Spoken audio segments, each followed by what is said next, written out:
The first book of Samuel, otherwise called the first book of the Kings.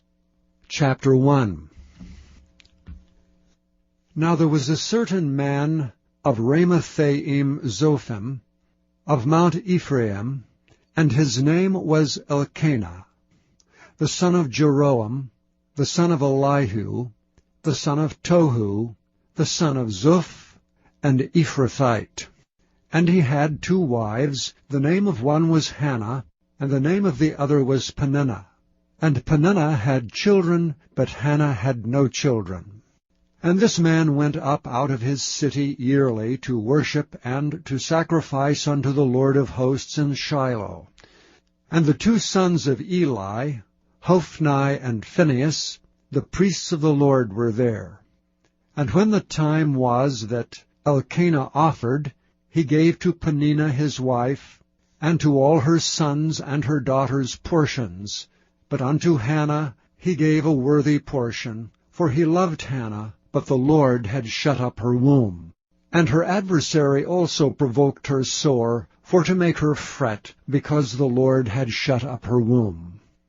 And as he did so year by year, when she went up to the house of the Lord, so she provoked her, therefore she wept, and did not eat. Then said Elkanah her husband to her, Hannah, why weepest thou? And why eatest thou not? And why is thy heart grieved? Am not I better to thee than 10 sons? So Hannah rose up after they had eaten in Shiloh, and after they had drunk. Now Eli the priest sat upon a seat by a post of the temple of the Lord. And she was in bitterness of soul, and prayed unto the Lord, and wept sore.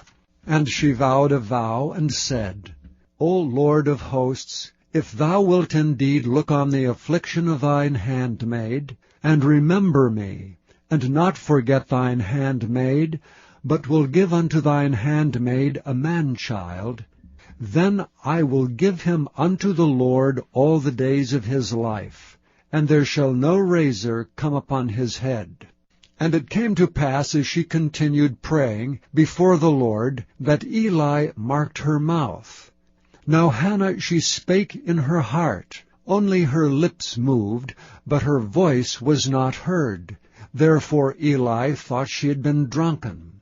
And Eli said unto her, How long wilt thou be drunken? Put away thy wine from thee.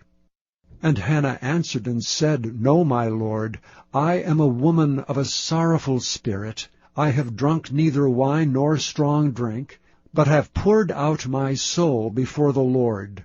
Count not thine handmaid for a daughter of Belial, for out of the abundance of my complaint and grief have I spoken hitherto. Then Eli answered and said, Go in peace, and the God of Israel grant thee thy petition that thou hast asked of him. And she said, Let thine handmaid find grace in thy sight. So the woman went her way, and did eat, and her countenance was no more sad. And they rose up in the morning early, and worshipped before the Lord, and returned, and came to their house to Ramah. And Elkanah knew Hannah his wife, and the Lord remembered her. Wherefore it came to pass, when the time was come about after Hannah had conceived, that she bare a son, and called his name Samuel, saying, Because I have asked him of the Lord. And the man Elkanah and all his house went up to offer unto the Lord the yearly sacrifice and his vow. But Hannah went not up, for she said unto her husband, I will not go up until the child be weaned, and then I will bring him, that he may appear before the Lord, and there abide forever. And Elkanah her husband said unto her, Do what seemeth thee good. Tarry until thou have weaned him, only the Lord establish his word. So the woman abode, and gave her son suck until she weaned him. And when she had weaned him, she took him up with her with 3 bullocks, and 1 ephah of flour, and a bottle of wine, and brought him unto the house of the Lord in Shiloh, and the child was young. And they slew a bullock, and brought the child to Eli. And she said, O my lord, as thy soul liveth, my lord, I am the woman that stood by thee here praying unto the Lord. For this child I prayed, and the Lord hath given me my petition which I asked of him. Therefore also I have lent him to the Lord. As long as he liveth he shall be lent to the Lord. And he worshipped the Lord there. Chapter 2. And Hannah prayed and said, My heart rejoiceth in the Lord. Mine horn is exalted in the Lord. My mouth is enlarged over mine enemies, because I rejoice in thy salvation.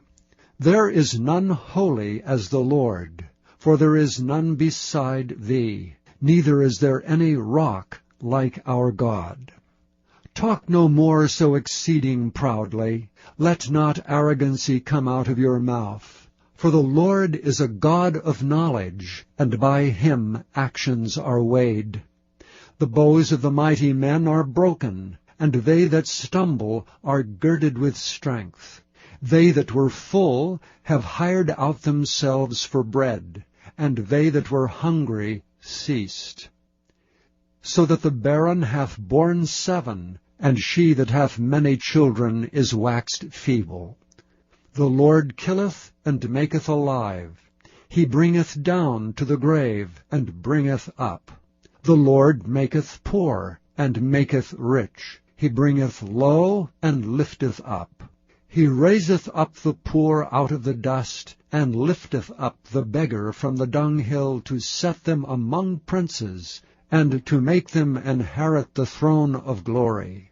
For the pillars of the earth are the Lord's, and he hath set the world upon them. He will keep the feet of his saints, and the wicked shall be silent in darkness, for by strength shall no man prevail. The adversaries of the Lord shall be broken to pieces. Out of heaven shall he thunder upon them. The Lord shall judge the ends of the earth, and he shall give strength unto his king, and exalt the horn of his anointed. And Elkanah went to Ramah to his house, and the child did minister unto the Lord before Eli the priest. Now the sons of Eli were sons of Belial. They knew not the Lord. And the priest's custom with the people was, that when any man offered sacrifice, the priest's servant came while the flesh was in seething, with a flesh hook of 3 teeth in his hand, and he struck it into the pan, or kettle, or cauldron, or pot. All that the flesh hook brought up the priest took for himself. So they did in Shiloh unto all the Israelites that came thither. Also before they burnt the fat, the priest's servant came, and said to the man that sacrificed, Give flesh to roast for the priest, for he will not have sodden flesh of thee, but raw.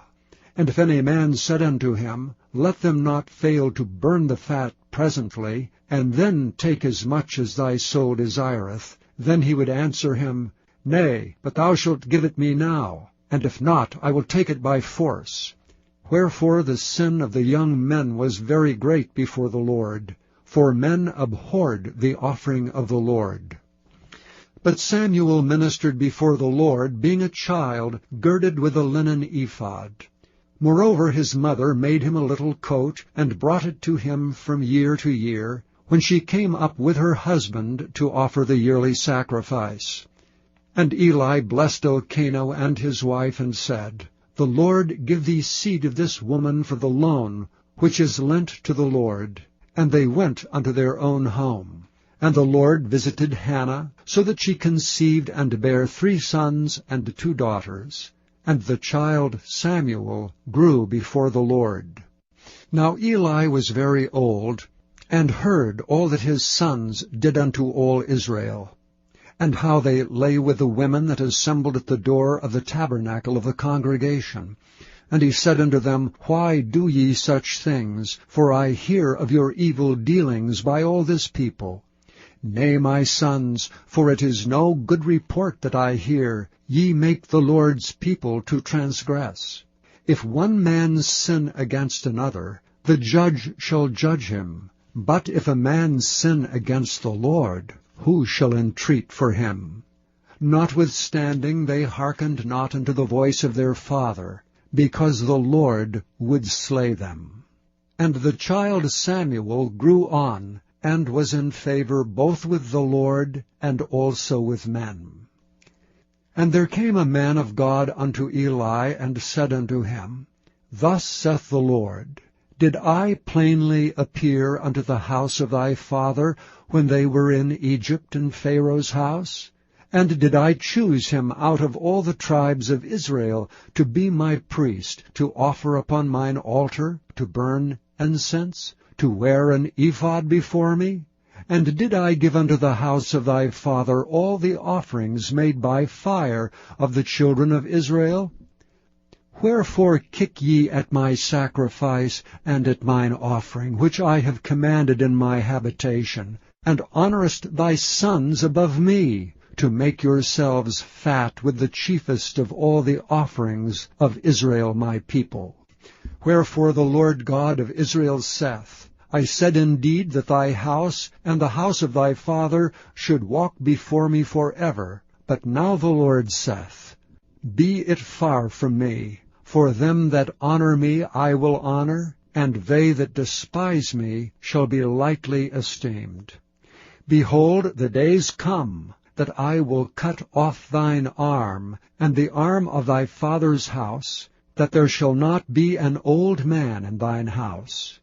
And thou shalt see an enemy in my habitation, and all the wealth which God shall give Israel, and there shall not be an old man in thine house forever. And the man of thine, whom I shall not cut off from mine altar, shall be to consume thine eyes, and to grieve thine heart, and all the increase of thine house shall die in the flower of their age.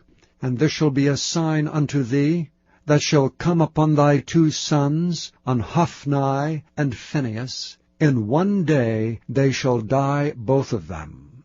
And I will raise me up a faithful priest, that shall do according to that which is in mine heart and in my mind, and I will build him a sure house, and he shall walk before mine anointed forever.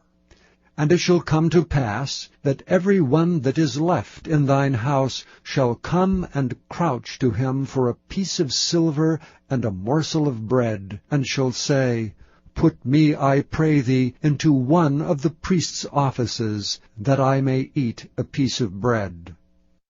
Chapter 3. And the child Samuel ministered unto the Lord before Eli.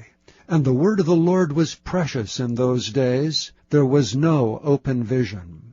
And it came to pass at that time, when Eli was laid down in his place, and his eyes began to wax dim, that he could not see, and ere the lamp of God went out in the temple of the Lord, where the ark of God was, and Samuel was laid down to sleep, that the Lord called Samuel. And he answered, Here am I. And he ran unto Eli, and said, Here am I, for thou calledst me. And he said, I called not. Lie down again. And he went and lay down.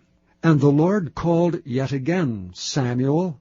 And Samuel arose and went to Eli, and said, Here am I, for thou didst call me. And he answered, I called not, my son. Lie down again. Now Samuel did not yet know the Lord, neither was the word of the Lord yet revealed unto him. And the Lord called Samuel again the 3rd time. And he arose and went to Eli, and said, Here am I, for thou didst call me. And Eli perceived that the Lord had called the child. Therefore Eli said unto Samuel, Go, lie down, and it shall be, if he call thee, that thou shalt say, Speak, Lord, for thy servant heareth. So Samuel went and lay down in his place. And the Lord came, and stood, and called as at other times, Samuel, Samuel. Then Samuel answered, Speak, for thy servant heareth. And the Lord said to Samuel, Behold, I will do a thing in Israel, at which both the ears of every one that heareth it shall tingle. In that day I will perform against Eli all things which I have spoken concerning his house. When I begin, I will also make an end. For I have told him that I will judge his house forever for the iniquity which he knoweth, because his sons made themselves vile, and he restrained them not. And therefore I have sworn unto the house of Eli, that the iniquity of Eli's house shall not be purged with sacrifice nor offering forever. And Samuel lay until the morning, and opened the doors of the house of the Lord. And Samuel feared to show Eli the vision. Then Eli called Samuel, and said, Samuel, my son. And he answered, Here am I. And he said, What is the thing that the Lord hath said unto thee? I pray thee, hide it not from me. God do so to thee, and more also, if thou hide anything from me of all the things that he said unto thee. And Samuel told him every whit, and hid nothing from him. And he said, It is the Lord. Let him do what seemeth him good. And Samuel grew, and the Lord was with him, and did let none of his words fall to the ground. And all Israel from Dan even to Beersheba knew that Samuel was established to be a prophet of the Lord. And the Lord appeared again in Shiloh, for the Lord revealed himself to Samuel in Shiloh by the word of the Lord. Chapter 4. And the word of Samuel came to all Israel. Now Israel went out against the Philistines to battle, and pitched beside Ebenezer, and the Philistines pitched in Aphek. And the Philistines put themselves in array against Israel. And when they joined battle, Israel was smitten before the Philistines, and they slew of the army in the field about 4,000 men. And when the people were come into the camp, the elders of Israel said, Wherefore hath the Lord smitten us today before the Philistines? Let us fetch the ark of the covenant of the Lord out of Shiloh unto us, that when it cometh among us, it may save us out of the hand of our enemies. So the people sent to Shiloh, that they might bring from thence the ark of the covenant of the Lord of hosts, which dwelleth between the cherubims. And the two sons of Eli, Hophni and Phinehas, were there with the ark of the covenant of God. And when the ark of the covenant of the Lord came into the camp, all Israel shouted with a great shout, so that the earth rang again.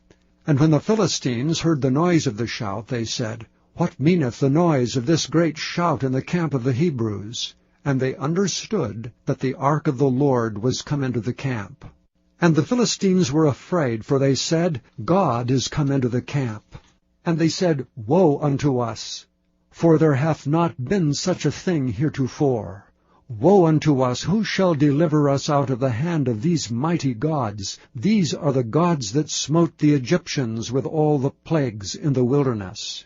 Be strong, and quit yourselves like men, O ye Philistines, that ye be not servants unto the Hebrews, as they have been to you. Quit yourselves like men, and fight. And the Philistines fought, and Israel was smitten, and they fled every man into his tent. And there was a very great slaughter, for there fell of Israel 30,000 footmen. And the ark of God was taken, and the two sons of Eli, Hophni and Phinehas, were slain. And there ran a man of Benjamin out of the army, and came to Shiloh the same day, with his clothes rent, and with earth upon his head. And when he came, lo, Eli sat upon a seat by the wayside watching, for his heart trembled for the ark of God. And when the man came into the city, and told it, all the city cried out. And when Eli heard the noise of the crying, he said, What meaneth the noise of this tumult? And the man came in hastily, and told Eli. Now Eli was 98 years old, and his eyes were dim that he could not see.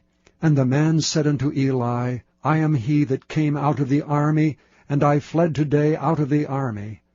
And he said, What is there done, my son? And the messenger answered and said, Israel is fled before the Philistines, and there hath been also a great slaughter among the people, and thy 2 sons also. Hophni and Phinehas are dead, and the ark of God is taken. And it came to pass, when he made mention of the ark of God, that he fell from off the seat backward by the side of the gate, and his neck brake, and he died. For he was an old man, and heavy, and he had judged Israel 40 years. And his daughter-in-law, Phinehas' wife, was with child, near to be delivered. And when she heard the tidings that the ark of God was taken, and that her father-in-law and her husband were dead, she bowed herself and travailed, for her pains came upon her. And about the time of her death, the women that stood by her said unto her, Fear not, for thou hast borne a son. But she answered not, neither did she regard it. And she named the child Ichabod, saying, The glory is departed from Israel, because the ark of God was taken, and because of her father-in-law and her husband. And she said, The glory is departed from Israel, for the ark of God is taken. Chapter 5. And the Philistines took the ark of God, and brought it from Ebenezer unto Ashdod. When the Philistines took the ark of God, they brought it into the house of Dagon, and set it by Dagon. And when they of Ashdod arose early on the morrow, behold, Dagon was fallen upon his face to the earth before the ark of the Lord. And they took Dagon, and set him in his place again. And when they arose early on the morrow morning, behold, Dagon was fallen upon his face to the ground before the ark of the Lord, and the head of Dagon and both the palms of his hands were cut off upon the threshold. Only the stump of Dagon was left to him. Therefore neither the priests of Dagon, nor any that came into Dagon's house, tread on the threshold of Dagon in Ashdod unto this day. But the hand of the Lord was heavy upon them of Ashdod, and he destroyed them, and smote them with emerods, even Ashdod and the coasts thereof. And when the men of Ashdod saw that it was so, they said, The ark of the God of Israel shall not abide with us, for his hand is sore upon us, and upon Dagon our God. They sent therefore and gathered all the lords of the Philistines unto them, and said, What shall we do with the ark of the God of Israel? And they answered, Let the ark of the God of Israel be carried about unto Gath. And they carried the ark of the God of Israel about thither. And it was so, that after they had carried it about, the hand of the Lord was against the city with a very great destruction. And he smote the men of the city, both small and great, and they had emerods in their secret parts. Therefore they sent the ark of God to Ekron. And it came to pass, as the ark of God came to Ekron, that the Ekronites cried out, saying, They have brought about the ark of the God of Israel to us to slay us and our people. So they sent and gathered together all the lords of the Philistines, and said, Send away the ark of the God of Israel, and let it go again to his own place, that it slay us not and our people. For there was a deadly destruction throughout all the city. The hand of God was very heavy there.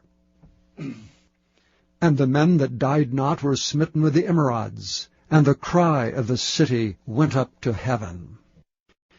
Chapter 6. And the ark of the Lord was in the country of the Philistines 7 months. And the Philistines called for the priests and the diviners, saying, What shall we do to the ark of the Lord? Tell us wherewith we shall send it to his place.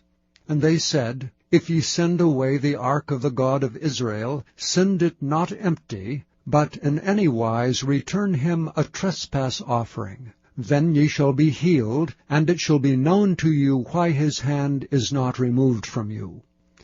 Then said they, What shall be the trespass offering which we shall return to him? They answered, 5 golden emerods and 5 golden mice, according to the number of the lords of the Philistines, for one plague was on you all, and on your lords.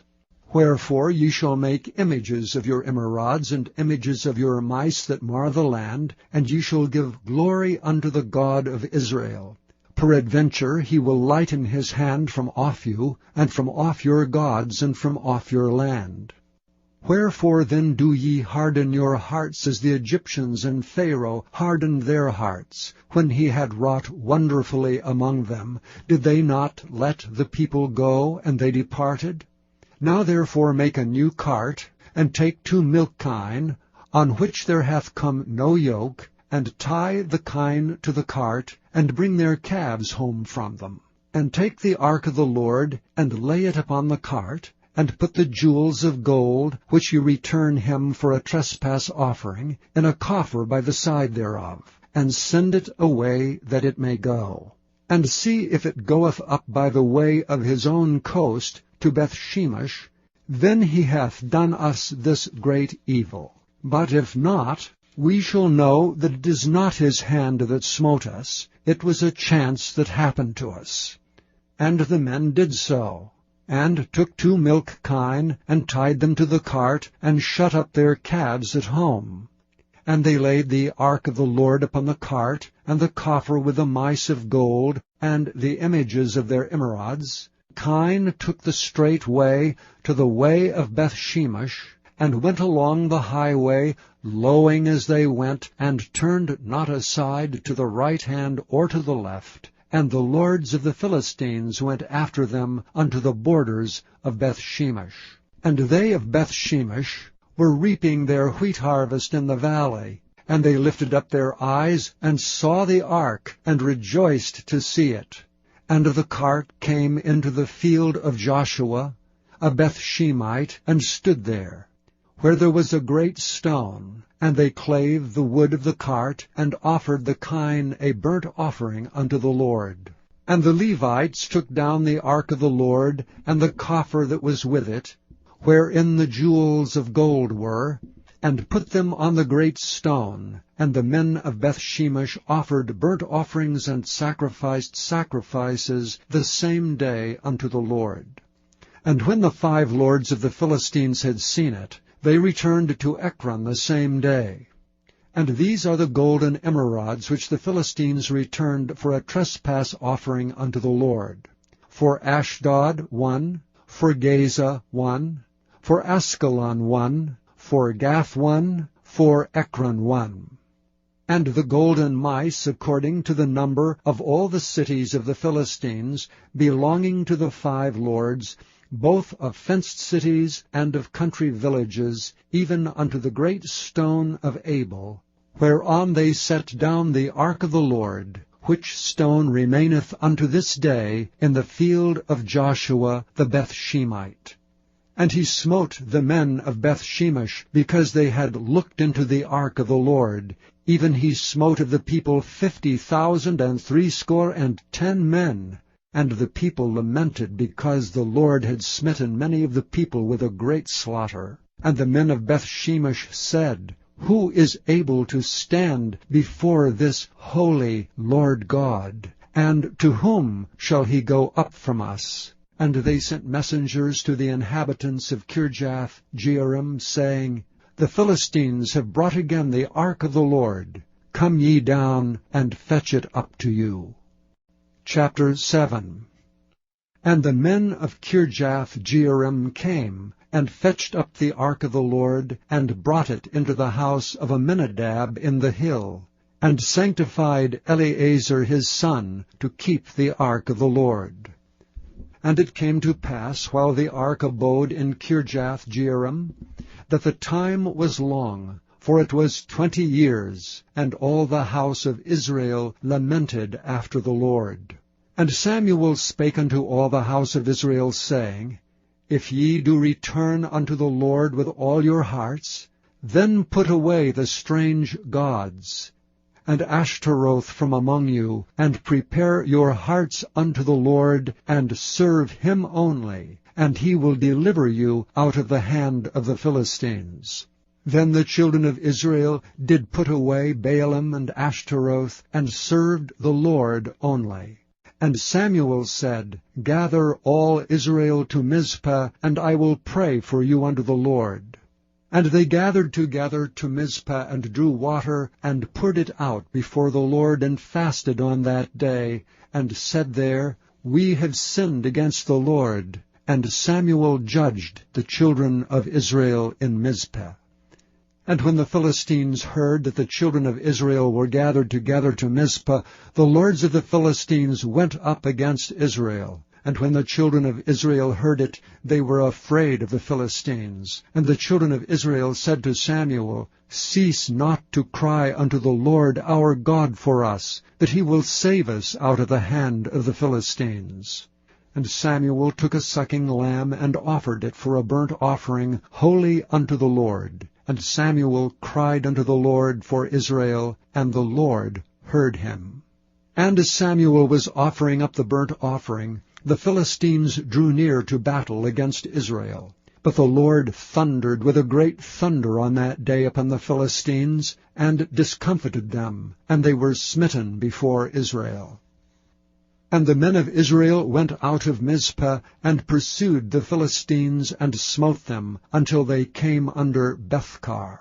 Then Samuel took a stone, and set it between Mizpah and Shen, and called the name of it Ebenezer, saying, Hitherto hath the Lord helped us. So the Philistines were subdued, and they came no more into the coast of Israel, and the hand of the Lord was against the Philistines all the days of Samuel. And the cities which the Philistines had taken from Israel were restored to Israel, from Ekron even unto Gath. And the coast thereof did Israel deliver out of the hands of the Philistines. And there was peace between Israel and the Amorites. And Samuel judged Israel all the days of his life. And he went from year to year in circuit to Bethel and Gilgal and Mizpah, and judged Israel in all those places. And his return was to Ramah, for there was his house, and there he judged Israel, and there he built an altar unto the Lord. Chapter 8. And it came to pass, when Samuel was old, that he made his sons judges over Israel. Now the name of his firstborn was Joel, and the name of his second Abiah. They were judges in Beersheba. And his sons walked not in his ways, but turned aside after lucre, and took bribes, and perverted judgment. Then all the elders of Israel gathered themselves together, and came to Samuel unto Ramah, and said unto him, Behold, thou art old, and thy sons walk not in thy ways. Now make us a king to judge over us like all the nations. But the thing displeased Samuel when they said, Give us a king to judge us. And Samuel prayed unto the Lord. And the Lord said unto Samuel, Hearken unto the voice of the people in all that they say unto thee, for they have not rejected thee, but they have rejected me, that I should not reign over them.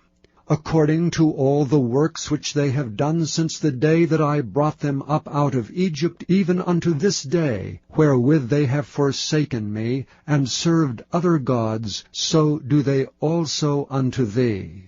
Now therefore hearken unto their voice.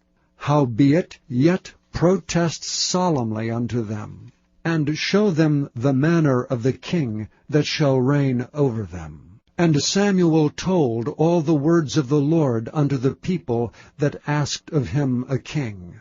And he said, This will be the manner of the king that shall reign over you. He will take your sons, and appoint them for himself for his chariots, and to be his horsemen, and some shall run before his chariots.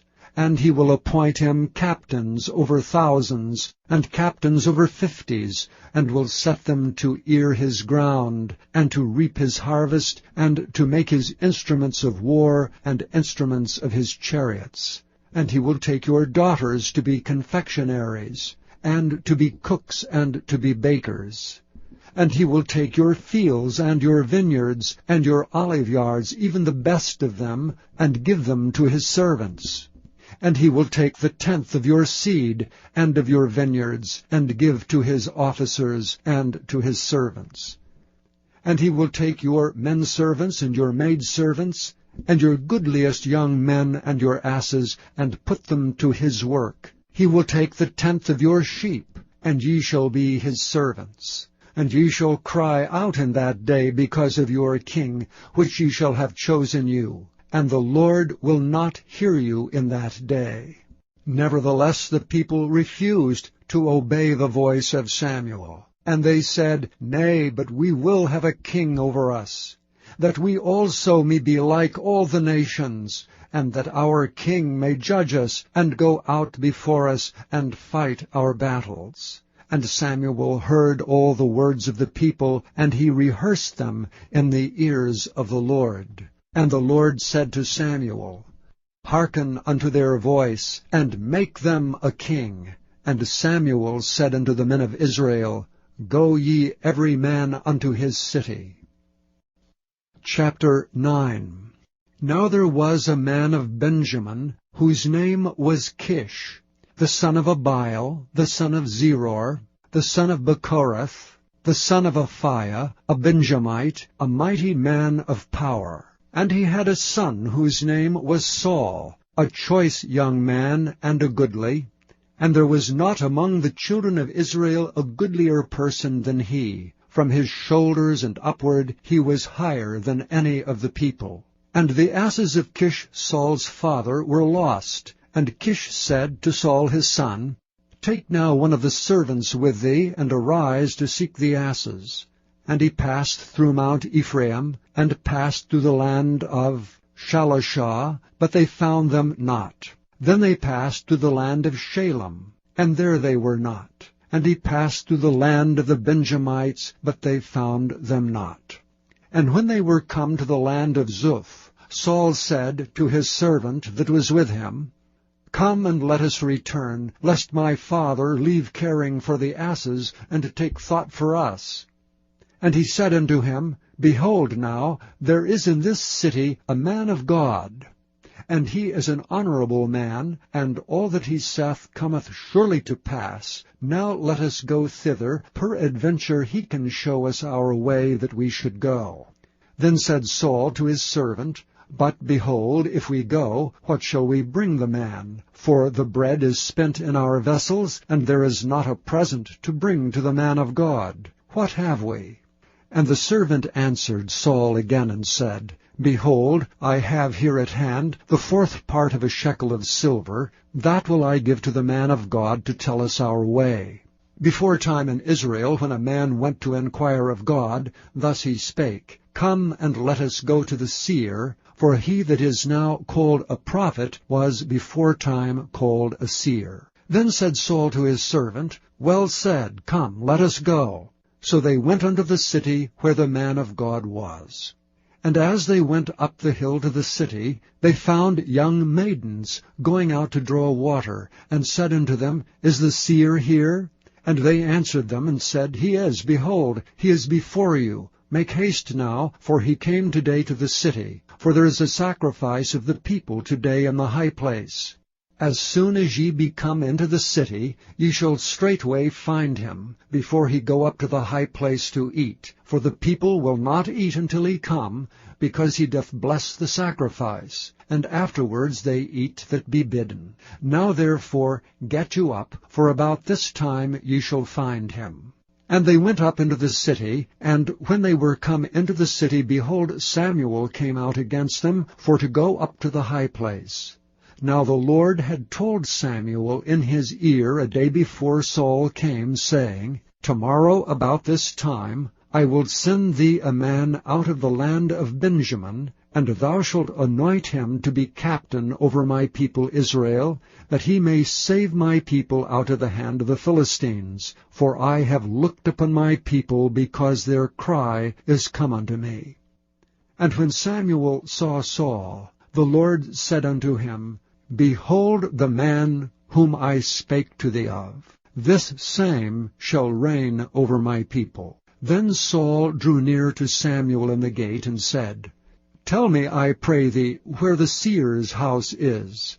And Samuel answered Saul and said, I am the seer. Go up before me unto the high place, for ye shall eat with me today, and tomorrow I will let thee go, and will tell thee all that is in thine heart.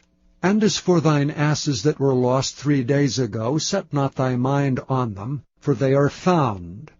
And on whom is all the desire of Israel? Is it not on thee and on thy father's house? And Saul answered and said, Am not I a Benjamite, of the smallest of the tribes of Israel, and my family the least of all the families of the tribe of Benjamin? Wherefore then speakest thou so to me? And Samuel took Saul and his servant, and brought them into the parlor, and made them sit in the chiefest place among them that were bidden, which were about 30 persons. And Samuel said unto the cook, Bring the portion which I gave thee, of which I said unto thee, Set it by thee. And the cook took up the shoulder, and that which was upon it, and set it before Saul. And Samuel said, Behold that which is left, set it before thee, and eat. For unto this time hath it been kept for thee, since I said, I have invited the people. So Saul did eat with Samuel that day. And when they were come down from the high place unto the city, Samuel communed with Saul upon the top of the house. And they rose early, and it came to pass about the spring of the day, that Samuel called Saul to the top of the house, saying, Up, that I may send thee away. And Saul arose, and they went out both of them, he and Samuel, abroad. And as they were going down to the end of the city, Samuel said to Saul, Bid the servant pass on before us. And he passed on, but stand thou still a while, that I may show thee the word of God. Chapter 10. Then Samuel took a vial of oil, and poured it upon his head, and kissed him, and said, Is it not because the Lord hath anointed thee to be captain over his inheritance? When thou art departed from me today, then thou shalt find 2 men by Rachel's sepulchre in the border of Benjamin at Zelah. And they will say unto thee, The asses which thou wentest to seek are found, and lo, thy father hath left the care of the asses, and sorroweth for you, saying, What shall I do for my son? Then shalt thou go on forward from thence, and thou shalt come to the plain of Tabor, and there shall meet thee 3 men going up to God, to Bethel, one carrying 3 kids, and another carrying 3 loaves of bread, and another carrying a bottle of wine. And they will salute thee, and give thee 2 loaves of bread, which thou shalt receive of their hands. After that thou shalt come to the hill of God, where is the garrison of the Philistines. And it shall come to pass, when thou art come thither to the city, that thou shalt meet a company of prophets coming down from the high place, with a psaltery, and a tabret, and a pipe, and a harp before them, and they shall prophesy, and the Spirit of God will come upon thee. And thou shalt prophesy with them, and thou shalt be turned into another man. And let it be, when these signs are come unto thee, that thou do as occasion serve thee, for God is with thee. And thou shalt go down before me to Gilgal, and behold, I will come down unto thee to offer burnt offerings, and to sacrifice sacrifices of peace offerings. 7 days shalt thou tarry, till I come to thee, and show thee what thou shalt do. And it was so, that when he had turned his back to go from Samuel, God gave him another heart. And all those signs came to pass that day. And when they came thither to the hill, behold, a company of prophets met him, and the Spirit of God came upon him, and he prophesied among them. And it came to pass, when all that knew him beforetime saw that, behold, he prophesied among the prophets, then the people said one to another, What is this that is come unto the son of Kish? Is Saul also among the prophets? And one of the same place answered and said, But who is their father? Therefore it became a proverb, Is Saul also among the prophets? And when he had made an end of prophesying, he came to the high place. And Saul's uncles said unto him and to his servant, Whither went ye? And he said, To seek the asses, and when we saw that they were nowhere, we came to Samuel. And Saul's uncle said, Tell me, I pray thee, what Samuel said unto you. And Saul said unto his uncle, He told us plainly that the asses were found, but of the matter of the kingdom whereof Samuel spake, he told him not. And Samuel called the people together unto the Lord to Mizpah, and said unto the children of Israel, Thus saith the Lord God of Israel, I brought up Israel out of Egypt, and delivered you out of the hand of the Egyptians, and out of the hand of all kingdoms, and of them that oppressed you. And ye have this day rejected your God, who himself saved you out of all your adversities and your tribulations. And ye have said unto him, Nay, but set a king over us. Now therefore present yourselves before the Lord by your tribes and by your thousands. And when Samuel had caused all the tribes of Israel to come near, the tribe of Benjamin was taken. When he had caused the tribe of Benjamin to come near by their families, the tribe of Matri was taken, and Saul the son of Kish was taken. And when they sought him, he could not be found. Therefore they inquired of the Lord further, if the man should yet come thither. And the Lord answered, Behold, he hath hid himself among the stuff. And they ran and fetched him thence. And when he stood among the people, he was higher than any of the people from his shoulders and upward.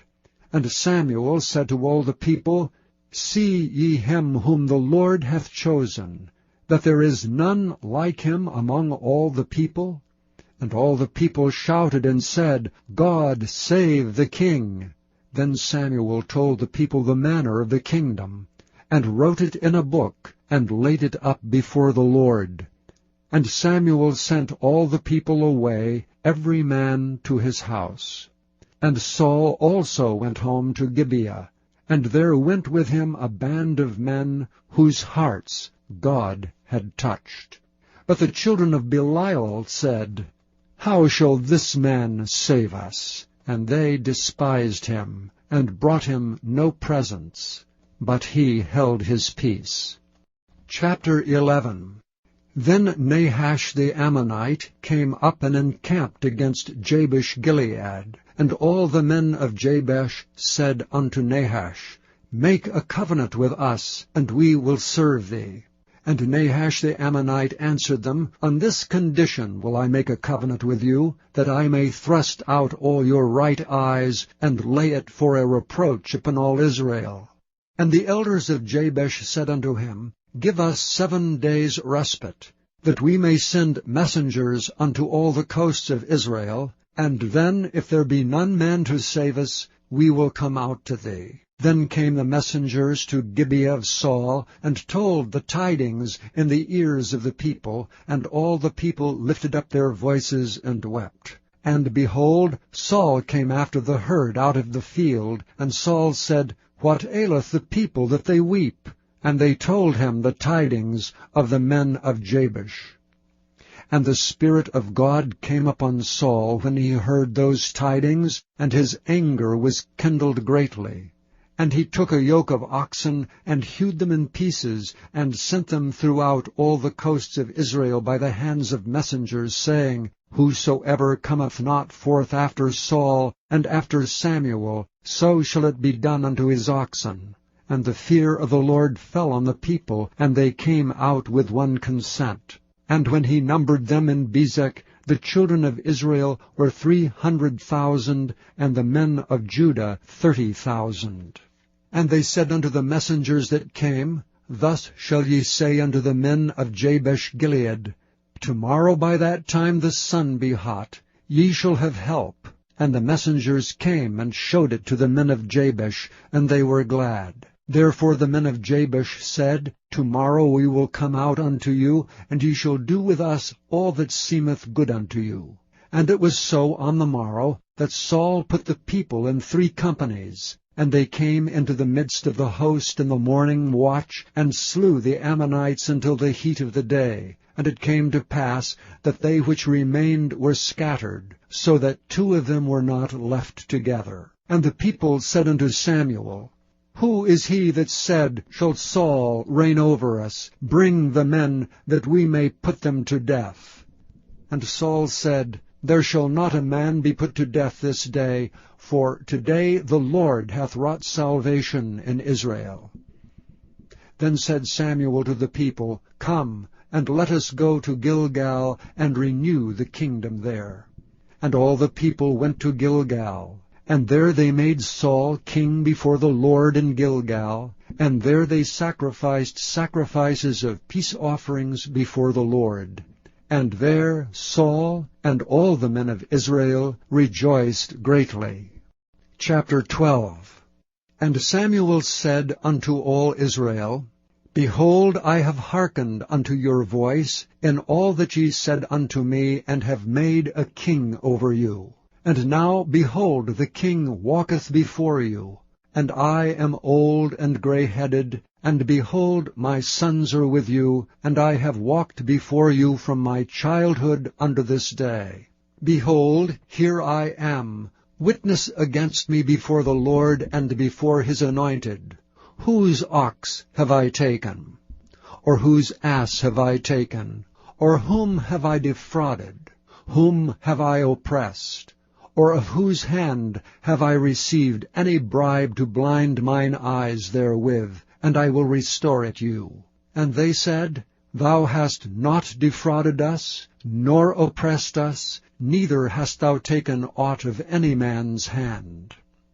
And he said unto them, The Lord is witness against you, and his anointed is witness this day, that ye have not found aught in my hand. And they answered, He is witness. And Samuel said unto the people, It is the Lord that advanced Moses and Aaron, and that brought your fathers up out of the land of Egypt.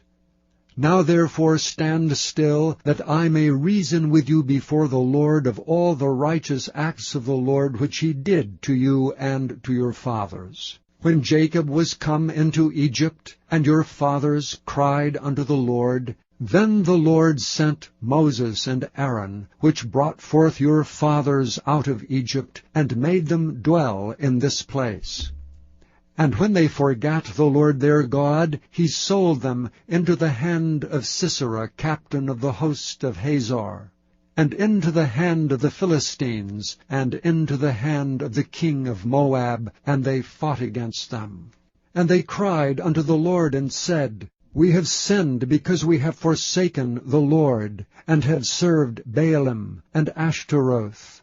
But now deliver us out of the hand of our enemies, and we will serve thee.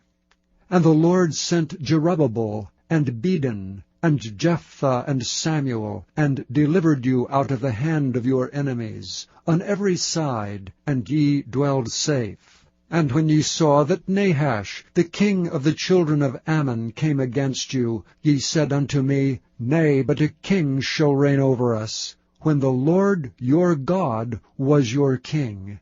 Now therefore behold the king whom ye have chosen, and whom ye have desired, and behold, the Lord hath set a king over you. If ye will fear the Lord, and serve him, and obey his voice, and not rebel against the commandment of the Lord, then shall both ye and also the king that reigneth over you continue, following the Lord your God. But if ye will not obey the voice of the Lord, but rebel against the commandment of the Lord, then shall the hand of the Lord be against you, as it was against your fathers. Now therefore stand and see this great thing which the Lord will do before your eyes. Is it not wheat harvest today? I will call unto the Lord, and he shall send thunder and rain, that ye may perceive and see that your wickedness is great, which ye have done in the sight of the Lord in asking you a king. So Samuel called unto the Lord, and the Lord sent thunder and rain that day, and all the people greatly feared the Lord and Samuel. And all the people said unto Samuel, Pray for thy servants unto the Lord thy God, that we die not, for we have added unto all our sins this evil, to ask us a king. And Samuel said unto the people, Fear not. Ye have done all this wickedness, yet turn not aside from following the Lord, but serve the Lord with all your heart. And turn ye not aside, for then should ye go after vain things, which cannot profit nor deliver, for they are vain. For the Lord will not forsake his people for his great name's sake, because it hath pleased the Lord to make you his people. Moreover, as for me, God forbid that I should sin against the Lord in ceasing to pray for you. But I will teach you the good and the right way. Only fear the Lord, and serve him in truth with all your heart. For consider how great things he hath done for you. But if ye shall still do wickedly, ye shall be consumed, both ye and your king. Chapter 13. Saul reigned 1 year, and when he had reigned 2 years over Israel, Saul chose him 3,000 men of Israel, whereof 2,000 were with Saul in Michmash and in Mount Bethel, and 1,000 were with Jonathan in Gibeah of Benjamin. And the rest of the people he sent every man to his tent. And Jonathan smote the garrison of the Philistines that was in Geba, and the Philistines heard of it. And Saul blew the trumpet throughout all the land, saying, Let the Hebrews hear. And all Israel heard say that Saul had smitten a garrison of the Philistines, and that Israel also was had an abomination with the Philistines. And the people were called together after Saul to Gilgal. And the Philistines gathered themselves together to fight with Israel, 30,000 chariots and 6,000 horsemen, and people as the sand which is on the seashore in multitude. And they came up and pitched in Michmash, eastward from Bethaven. When the men of Israel saw that they were in a strait, for the people were distressed, then the people did hide themselves in caves, and in thickets, and in rocks, and in high places, and in pits. And some of the Hebrews went over Jordan to the land of Gad and Gilead. As for Saul, he was yet in Gilgal, and all the people followed him trembling. And he tarried 7 days according to the set time that Samuel had appointed. But Samuel came not to Gilgal, and the people were scattered from him. And Saul said, Bring hither a burnt offering to me, and peace offerings. And he offered the burnt offering. And it came to pass that as soon as he had made an end of offering the burnt offering, behold, Samuel came, and Saul went out to meet him, that he might salute him. And Samuel said, What hast thou done? And Saul said, Because I saw that the people were scattered from me, and that thou camest not within the days appointed, and that the Philistines gathered themselves together at Michmash, therefore said I, The Philistines will come down now upon me to Gilgal, and I have not made supplication unto the Lord. I forced myself therefore, and offered a burnt offering. And Samuel said to Saul, Thou hast done foolishly. Thou hast not kept the commandment of the Lord thy God, which he commanded thee. For now would the Lord have established thy kingdom upon Israel forever. But now thy kingdom shall not continue. The Lord hath sought him a man after his own heart, and the Lord hath commanded him to be captain over his people, because thou hast not kept that which the Lord commanded thee. And Samuel arose and gat him up from Gilgal unto Gibeah of Benjamin. And Saul numbered the people that were present with him, about 600 men. And Saul and Jonathan his son, and the people that were present with him, abode in Gibeah of Benjamin. But the Philistines encamped in Michmash. And the spoilers came out of the camp of the Philistines in 3 companies. 1 company turned unto the way that leadeth to Ophrah, unto the land of Shual. And another company turned the way to Beth-horon. And another company turned to the way of the border that looketh to the valley of Zeboim, toward the wilderness. Now there was no smith found throughout all the land of Israel. For the Philistines said, lest the Hebrews make them swords or spears. But all the Israelites went down to the Philistines to sharpen every man his share, and his coulter, and his axe, and his mattock. Yet they had a file for the mattocks, and for the coulters, and for the forks, and for the axes, and to sharpen the goads. So it came to pass in the day of battle, that there was neither sword nor spear found in the hand of any of the people that were with Saul and Jonathan, but with Saul and with Jonathan his son was there found. And the garrison of the Philistines went out to the passage of Michmash. Chapter 14. Now it came to pass upon a day that Jonathan the son of Saul said unto the young man that bare his armor, Come and let us go over to the Philistines' garrison, that is on the other side. But he told not his father. And Saul tarried in the uttermost part of Gibeah under a pomegranate tree, which is in Migron. And the people that were with him were about 600 men. And Ahiah the son of Ahitub, Ichabod's brother, the son of Phinehas, the son of Eli, the Lord's priest in Shiloh, wearing an ephod. And the people knew not that Jonathan was gone. And between the passages by which Jonathan sought to go over unto the Philistines' garrison, there was a sharp rock on the one side, and a sharp rock on the other side. And the name of the one was Bozez, and the name of the other Seni. The forefront of the one was situate northward over against Michmash, and the other southward over against Gibeah. And Jonathan said to the young man that bare his armor, Come and let us go over unto the garrison of these uncircumcised. It may be that the Lord will work for us. For there is no restraint to the Lord to save by many or by few. And his armor-bearer said unto him, Do all that is in thine heart. Turn thee, behold, I am with thee according to thy heart. Then said Jonathan, Behold, we will pass over unto these men, and we will discover ourselves unto them. If they say unto us, Tarry until we come to you, then we will stand still in our place, and will not go up unto them. But if they say thus, Come up unto us, then we will go up, for the Lord hath delivered them into our hand, and this shall be a sign unto us. And both of them discovered themselves unto the garrison of the Philistines. And the Philistines said, Behold, the Hebrews come forth out of the holes where they had hid themselves. And the men of the garrison answered Jonathan and his armor-bearer, and said, Come up to us, and we will show you a thing.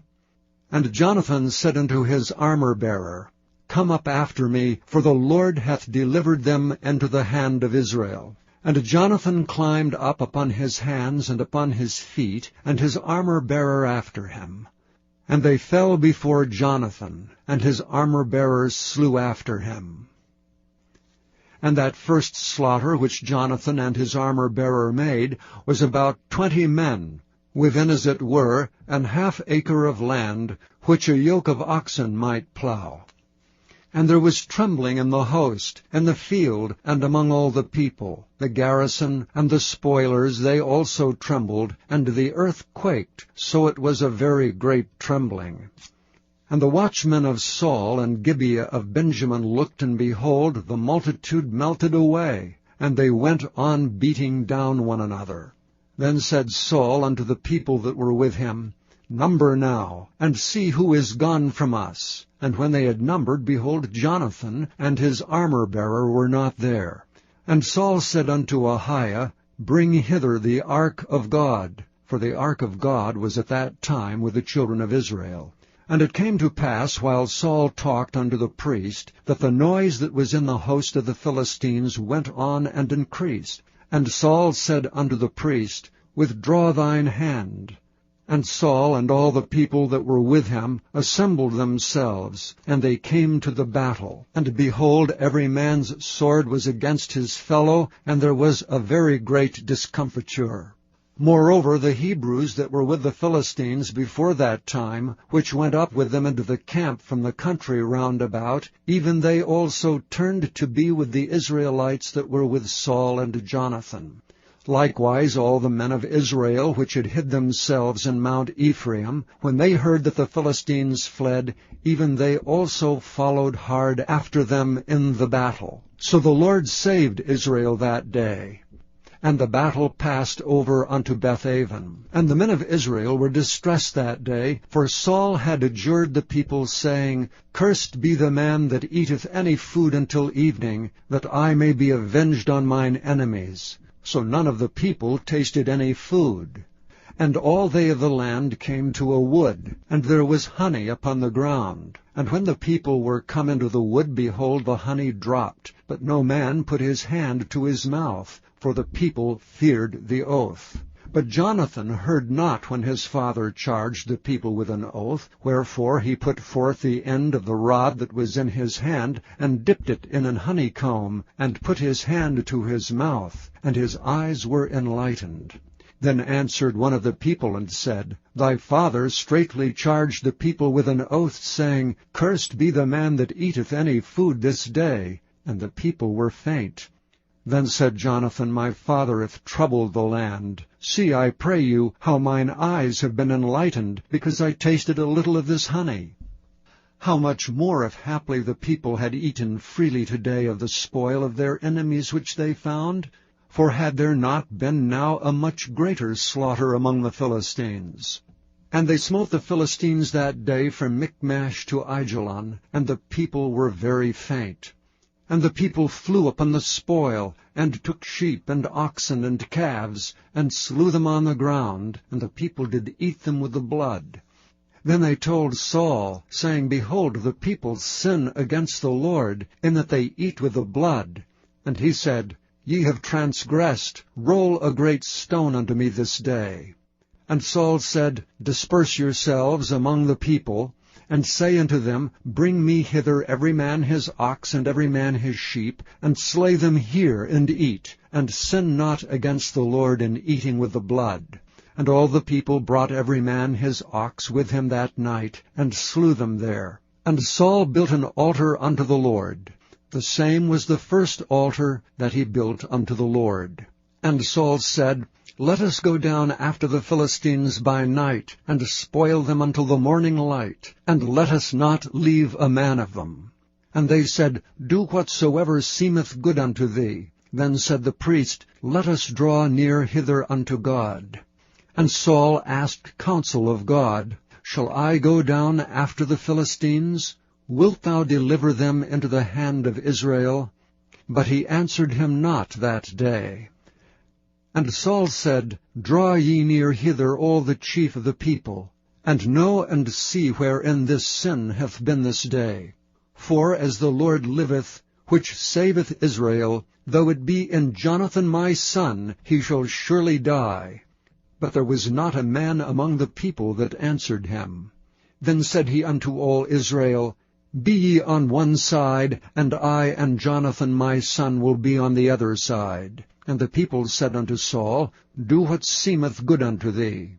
Therefore Saul said unto the Lord God of Israel, Give a perfect lot. And Saul and Jonathan were taken, but the people escaped. And Saul said, Cast lots between me and Jonathan my son. And Jonathan was taken. Then Saul said to Jonathan, Tell me what thou hast done. And Jonathan told him, and said, I did but taste a little honey with the end of the rod that was in mine hand, and lo, I must die. And Saul answered, God do so, and more also, for thou shalt surely die, Jonathan. And the people said unto Saul, Shall Jonathan die, who hath wrought this great salvation in Israel? God forbid. As the Lord liveth, there shall not one hair of his head fall to the ground. For he hath wrought with God this day. So the people rescued Jonathan, that he died not. Then Saul went up from following the Philistines, and the Philistines went to their own place. So Saul took the kingdom over Israel, and fought against all his enemies on every side, against Moab, and against the children of Ammon, and against Edom, and against the kings of Zobah, and against the Philistines. And whithersoever he turned himself, he vexed them. And he gathered an host, and smote the Amalekites, and delivered Israel out of the hands of them that spoiled them. Now the sons of Saul were Jonathan, and Ishuai, and Melchishua. And the names of his 2 daughters were these, the name of the firstborn Merab, and the name of the younger Michal. And the name of Saul's wife was Ahinoam, the daughter of Ahimaaz. And the name of the captain of his host was Abner, the son of Ner, Saul's uncle. And Kish was the father of Saul, and Ner the father of Abner was the son of Abiel. And there was sore war against the Philistines all the days of Saul. And when Saul saw any strong man or any valiant man, he took him unto him. Chapter 15. Samuel also said unto Saul, The Lord sent me to anoint thee to be king over his people, over Israel. Now therefore hearken thou unto the voice of the words of the Lord. Thus saith the Lord of hosts, I remember that which Amalek did to Israel, how he laid wait for him in the way when he came up from Egypt. Now go and smite Amalek, and utterly destroy all that they have, and spare them not, but slay both man and woman, infant and suckling, ox and sheep, camel and ass.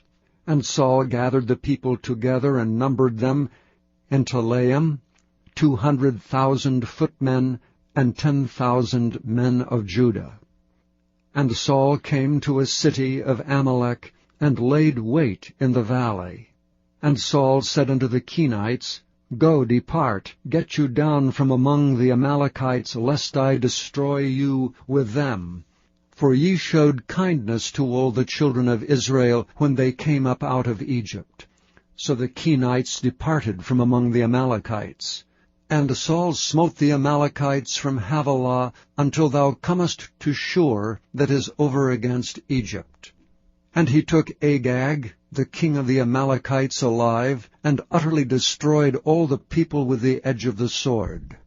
But Saul and the people spared Agag, and the best of the sheep, and of the oxen, and of the fatlings, and the lambs, and all that was good, and would not utterly destroy them. But everything that was vile and refuse, that they destroyed utterly. Then came the word of the Lord unto Samuel, saying, It repenteth me that I have set up Saul to be king, for he is turned back from following me, and hath not performed my commandments. And it grieved Samuel, and he cried unto the Lord all night. And when Samuel rose early to meet Saul in the morning, it was told Samuel, saying, Saul came to Carmel, and behold, he set him up a place, and is gone about, and passed on, and gone down to Gilgal. And Samuel came to Saul, and Saul said unto him, Blessed be thou of the Lord, I have performed the commandment of the Lord. And Samuel said, What meaneth then this bleating of the sheep in mine ears, and the lowing of the oxen which I hear? And Saul said, They have brought them from the Amalekites, for the people spared the best of the sheep and the oxen to sacrifice unto the Lord thy God, and the rest we have utterly destroyed. Then Samuel said unto Saul, Stay, and I will tell thee what the Lord hath said to me this night. And he said unto him, Say on. And Samuel said, When thou wast little in thine own sight, wast thou not made the head of the tribes of Israel, and the Lord anointed thee king over Israel? And the Lord sent thee on a journey, and said, Go and utterly destroy the sinners, the Amalekites, and fight against them until they be consumed. Wherefore then didst thou not obey the voice of the Lord, but didst fly upon the spoil, and didst bring evil in the sight of the Lord. And Saul said unto Samuel, Yea, I have obeyed the voice of the Lord, and have gone the way which the Lord sent me, and have brought Agag the king of Amalek, and have utterly destroyed the Amalekites. But the people took of the spoil, sheep and oxen, the chief of the things which should have been utterly destroyed, to sacrifice unto the Lord thy God in Gilgal. And Samuel said, Hath the Lord as great delight in burnt offerings and sacrifices as in obeying the voice of the Lord? Behold, to obey is better than sacrifice, and to hearken than the fat of rams. For rebellion is as the sin of witchcraft, and stubbornness is as iniquity and idolatry. Because thou hast rejected the word of the Lord, he hath also rejected thee from being king. And Saul said unto Samuel, I have sinned, for I have transgressed the commandment of the Lord, and thy words, because I feared the people and obeyed their voice. Now therefore I pray thee pardon my sin, and turn again with me, that I may worship the Lord. And Samuel said unto Saul, I will not return with thee, for thou hast rejected the word of the Lord, and the Lord hath rejected thee from being king over Israel. And as Samuel turned about to go away, he laid hold upon the skirt of his mantle, and it rent. And Samuel said unto him, The Lord hath rent the kingdom of Israel from thee this day, and hath given it to a neighbor of thine that is better than thou. And also the strength of Israel will not lie nor repent, for he is not a man that he should repent. Then he said, I have sinned, yet honor me now, I pray thee, before the elders of my people, and before Israel, and turn again with me, that I may worship the Lord thy God. So Samuel turned again after Saul, and Saul worshipped the Lord. Then said Samuel, Bring ye hither to me Agag, the king of the Amalekites. And Agag came unto him delicately. And Agag said, Surely the bitterness of death is past. And Samuel said, As thy sword hath made women childless, so shall thy mother be childless among women. And Samuel hewed Agag in pieces before the Lord in Gilgal. Then Samuel went to Ramah, and Saul went up to his house in Gibeah of Saul. And Samuel came no more to see Saul until the day of his death. Nevertheless Samuel mourned for Saul, and the Lord repented that he had made Saul king over Israel. Chapter 16. And the Lord said unto Samuel, How long wilt thou mourn for Saul, seeing I have rejected him from reigning over Israel? Fill thine horn with oil, and go. I will send thee to Jesse the Bethlehemite, for I have provided me a king among his sons. And Samuel said, How can I go? If Saul hear it, he will kill me. And the Lord said, Take an heifer with thee, and say, I am come to sacrifice to the Lord. And call Jesse to the sacrifice, and I will show thee what thou shalt do. And thou shalt anoint unto me him whom I name unto thee. And Samuel did that which the Lord spake, and came to Bethlehem. And the elders of the town trembled at his coming, and said, Comest thou peaceably? And he said, Peaceably. I am come to sacrifice unto the Lord. Sanctify yourselves, and come with me to the sacrifice. And he sanctified Jesse and his sons, and called them to the sacrifice. And it came to pass, when they were come, that he looked on Eliab, and said, Surely the Lord's anointed is before him. But the Lord said unto Samuel, Look not on his countenance, or on the height of his stature, because I have refused him. For the Lord seeth not as man seeth. For man looketh on the outward appearance, but the Lord looketh on the heart. Then Jesse called Abinadab, and made him pass before Samuel. And he said, Neither hath the Lord chosen this. Then Jesse made Shammah to pass by, and he said, Neither hath the Lord chosen this. Again Jesse made 7 of his sons to pass before Samuel, and Samuel said unto Jesse, The Lord hath not chosen these. And Samuel said unto Jesse, Are here all thy children? And he said, There remaineth yet the youngest, and behold, he keepeth the sheep. And Samuel said unto Jesse, Send and fetch him, for we will not sit down till he come hither. And he sent and brought him in. Now he was ruddy, and withal of a beautiful countenance, and goodly to look to. And the Lord said, Arise, anoint him, for this is he. Then Samuel took the horn of oil, and anointed him in the midst of his brethren. And the Spirit of the Lord came upon David from that day forward. So Samuel rose up and went to Ramah. But the Spirit of the Lord departed from Saul, and an evil spirit from the Lord troubled him. And Saul's servants said unto him, Behold, now an evil spirit from God troubleth thee. Let our Lord now command thy servants, which are before thee, to seek out a man who is a cunning player on an harp. And it shall come to pass, when the evil spirit from God is upon thee, that he shall play with his hand, and thou shalt be well. And Saul said unto his servants, Provide me now a man that can play well, and bring him to me. Then answered one of the servants, and said, Behold, I have seen a son of Jesse the Bethlehemite, that is cunning in playing, and a mighty valiant man, and a man of war, and prudent in matters, and a comely person, and the Lord is with him.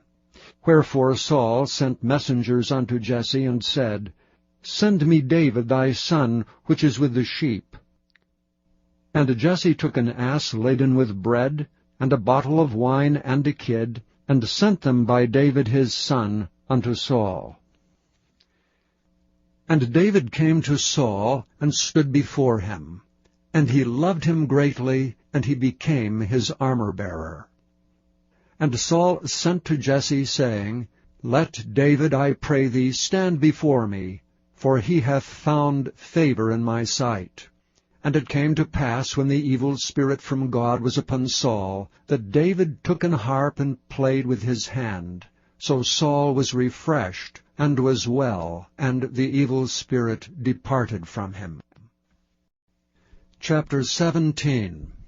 Now the Philistines gathered together their armies to battle, and were gathered together at Shochoh, which belongeth to Judah, and pitched between Shochoh and Azekah in Ephes-dammim. And Saul and the men of Israel were gathered together, and pitched by the valley of Elah, and set the battle in array against the Philistines. And the Philistines stood on a mountain on the one side, and Israel stood on a mountain on the other side, and there was a valley between them. And there went out a champion out of the camp of the Philistines, named Goliath of Gath, whose height was 6 cubits and a span. And he had an helmet of brass upon his head, and he was armed with a coat of mail, and the weight of the coat was 5,000 shekels of brass. And he had greaves of brass upon his legs, and a target of brass between his shoulders. And the staff of his spear was like a weaver's beam, and his spear's head weighed 600 shekels of iron, and one bearing a shield went before him.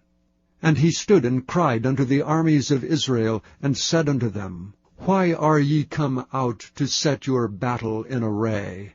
Am not I a Philistine, and ye servants to Saul? Choose you a man for you, and let him come down to me.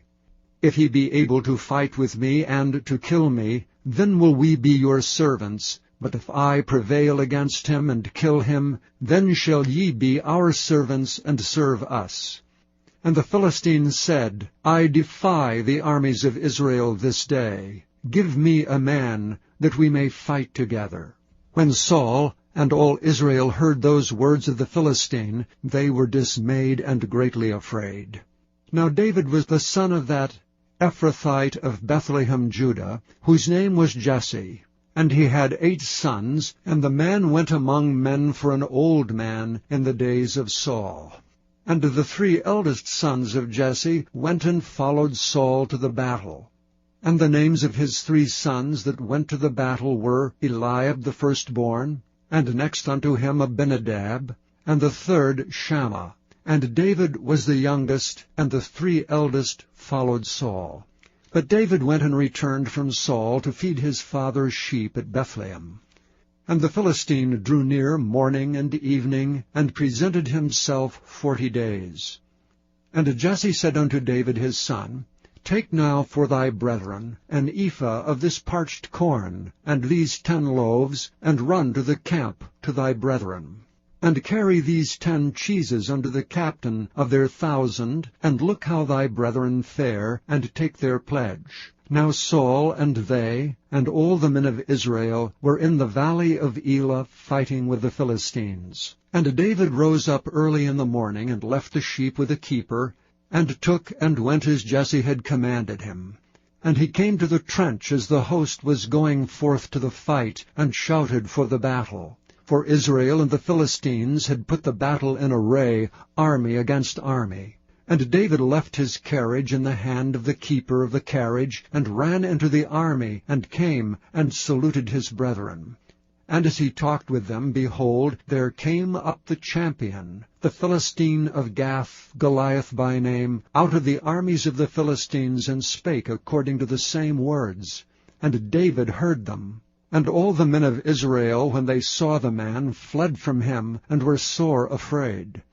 And the men of Israel said, Have ye seen this man that is come up? Surely to defy Israel is he come up. And it shall be that the man who killeth him, the king will enrich him with great riches, and will give him his daughter, and make his father's house free in Israel. And David spake to the men that stood by him, saying, What shall be done to the man that killeth this Philistine, and taketh away the reproach from Israel? For who is this uncircumcised Philistine, that he should defy the armies of the living God? And the people answered him after this manner, saying, So shall it be done to the man that killeth him. And Eliab his eldest brother heard when he spake unto the men, and Eliab's anger was kindled against David, and he said, Why camest thou down hither? And with whom hast thou left those few sheep in the wilderness? I know thy pride and the naughtiness of thine heart, for thou art come down that thou mightest see the battle. And David said, What have I now done? Is there not a cause? And he turned from him toward another, and spake after the same manner. And the people answered him again after the former manner. And when the words were heard which David spake, they rehearsed them before Saul, and he sent for him. And David said to Saul, Let no man's heart fail because of him. Thy servant will go and fight with this Philistine. And Saul said to David, Thou art not able to go against this Philistine to fight with him, for thou art but a youth, and he is a man of war from his youth. And David said unto Saul, Thy servant kept his father's sheep, and there came a lion and a bear, and took a lamb out of the flock. And I went out after him, and smote him, and delivered it out of his mouth. And when he rose against me, I caught him by his beard, and smote him, and slew him. Thy servant slew both the lion and the bear. And this uncircumcised Philistine shall be as one of them, seeing he hath defied the armies of the living God.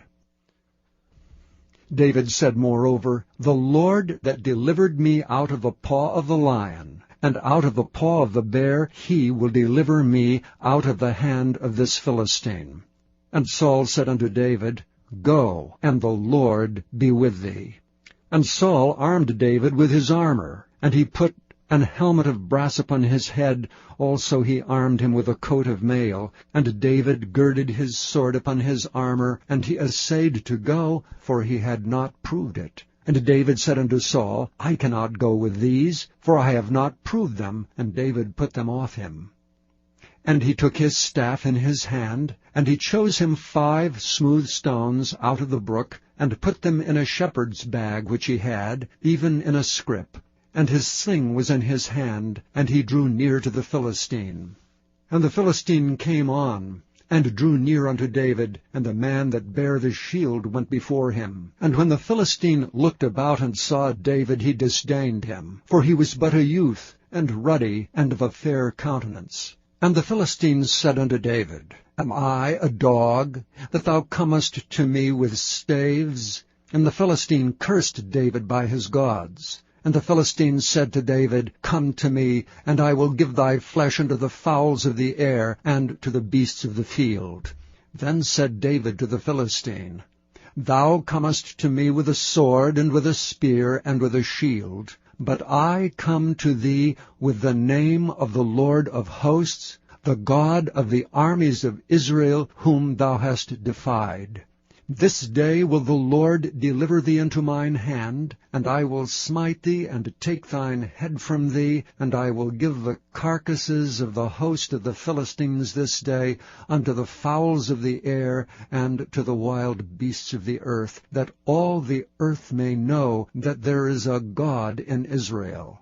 And all this assembly shall know that the Lord saveth not with sword and spear, for the battle is the Lord's, and he will give you into our hands. And it came to pass, when the Philistine arose and came and drew nigh to meet David, that David hasted and ran toward the army to meet the Philistine. And David put his hand in his bag, and took thence a stone, and slang it, and smote the Philistine in his forehead, that the stone sunk into his forehead, and he fell upon his face to the earth. So David prevailed over the Philistine with a sling and with a stone, and smote the Philistine, and slew him. But there was no sword in the hand of David. Therefore David ran, and stood upon the Philistine, and took his sword, and drew it out of the sheath thereof, and slew him, and cut off his head therewith. And when the Philistines saw their champion was dead, they fled. And the men of Israel and of Judah arose and shouted, and pursued the Philistines until thou come to the valley, and to the gates of Ekron. And the wounded of the Philistines fell down by the way to Shearaim, even unto Gath and unto Ekron. And the children of Israel returned from chasing after the Philistines, and they spoiled their tents. And David took the head of the Philistine, and brought it to Jerusalem. But he put his armor in his tent. And when Saul saw David go forth against the Philistine, he said unto Abner, the captain of the host, Abner, whose son is this youth? And Abner said, As thy soul liveth, O king, I cannot tell. And the king said, Enquire thou whose son the stripling is. And as David returned from the slaughter of the Philistine, Abner took him, and brought him before Saul with the head of the Philistine in his hand. And Saul said to him, Whose son art thou, thou young man? And David answered, I am the son of thy servant Jesse the Bethlehemite. Chapter 18. And it came to pass, when he had made an end of speaking unto Saul, that the soul of Jonathan was knit with the soul of David, and Jonathan loved him as his own soul. And Saul took him that day, and would let him go no more home to his father's house. Then Jonathan and David made a covenant, because he loved him as his own soul. And Jonathan stripped himself of the robe that was upon him, and gave it to David, and his garments, even to his sword, and to his bow, and to his girdle. And David went out whithersoever Saul sent him, and behaved himself wisely. And Saul set him over the men of war, and he was accepted in the sight of all the people, and also in the sight of Saul's servants.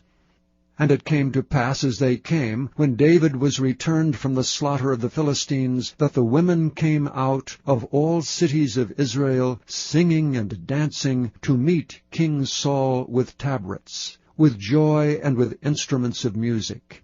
And the women answered one another as they played, and said, Saul hath slain his thousands, and David his 10,000s. And Saul was very wroth, and the saying displeased him. And he said, They have ascribed unto David 10,000s, and to me they have ascribed but thousands. And what can he have more but the kingdom? And Saul eyed David from that day and forward. And it came to pass on the morrow, that the evil spirit from God came upon Saul. And he prophesied in the midst of the house, and David played with his hand as at other times, and there was a javelin in Saul's hand. And Saul cast the javelin, for he said, I will smite David even to the wall with it. And David avoided out of his presence twice. And Saul was afraid of David, because the Lord was with him, and he was departed from Saul. Therefore Saul removed him from him, and made him his captain over 1,000. And he went out and came in before the people. And David behaved himself wisely in all his ways, and the Lord was with him. Wherefore when Saul saw that he behaved himself very wisely, he was afraid of him. But all Israel and Judah loved David, because he went out and came in before them. And Saul said to David, Behold my daughter Merab, her will I give thee to wife, only be thou valiant for me, and fight the Lord's battles. For Saul said, Let not mine hand be upon him, but let the hand of the Philistines be upon him. And David said unto Saul, Who am I? And what is my life or my father's family in Israel, that I should be son-in-law to the king? But it came to pass at the time when Merab, Saul's daughter, should have been given to David, that he was given unto Adriel the Maholathite to wife. And Michal, Saul's daughter, loved David, and they told Saul, and the thing pleased him. And Saul said, I will give him her, that she may be a snare to him, and that the hand of the Philistines may be against him. Wherefore Saul said to David, Thou shalt this day be my son-in-law in the one of the twain. And Saul commanded his servants, saying, Commune with David secretly, and say, Behold, the king hath delight in thee, and all his servants love thee. Now therefore be the king's son-in-law. And Saul's servants spake those words in the ears of David. And David said, Seemeth it to you a light thing to be a king's son-in-law, seeing that I am a poor man, and lightly esteemed? And the servants of Saul told him, saying, On this manner spake David. And Saul said, Thus shall ye say to David, The king desireth not any dowry, but 100 foreskins of the Philistines, to be avenged of the king's enemies. But Saul thought to make David fall by the hand of the Philistines. And when his servants told David these words, it pleased David well to be the king's son-in-law, and the days were not expired. Wherefore David arose and went, he and his men, and slew of the Philistines 200 men. And David brought their foreskins, and they gave them in full tale to the king, that he might be the king's son-in-law. And David gave him Michal his daughter to wife. And Saul saw and knew that the Lord was with David, and that Michal, Saul's daughter, loved him. And Saul was yet the more afraid of David, and Saul became David's enemy continually. Then the princes of the Philistines went forth, and it came to pass, after they went forth, that David behaved himself more wisely than all the servants of Saul, so that his name was much set by. Chapter 19. And Saul spake to Jonathan his son, and to his servants, that they should kill David. But Jonathan, Saul's son, delighted much in David. And Jonathan told David, saying, Saul my father seeketh to kill thee. Now therefore I pray thee, take heed to thyself until the morning, and abide in a secret place, and hide thyself. And I will go out and stand beside my father in the field where thou art, and I will commune with my father of thee, and what I see, that I will tell thee. And Jonathan spake good of David unto Saul his father, and said unto him, Let not the king sin against his servant, against David, because he hath not sinned against thee, and because his works have been to thee ward very good. for he did put his life in his hand, and slew the Philistine. And the Lord wrought a great salvation for all Israel. Thou sawest it, and didst rejoice. Wherefore then wilt thou sin against innocent blood, to slay David without a cause? And Saul hearkened unto the voice of Jonathan. And Saul sware, As the Lord liveth, he shall not be slain. And Jonathan called David, and Jonathan showed him all those things. And Jonathan brought David to Saul, and he was in his presence as in times past. And there was war again. And David went out and fought with the Philistines, and slew them with a great slaughter, and they fled from him.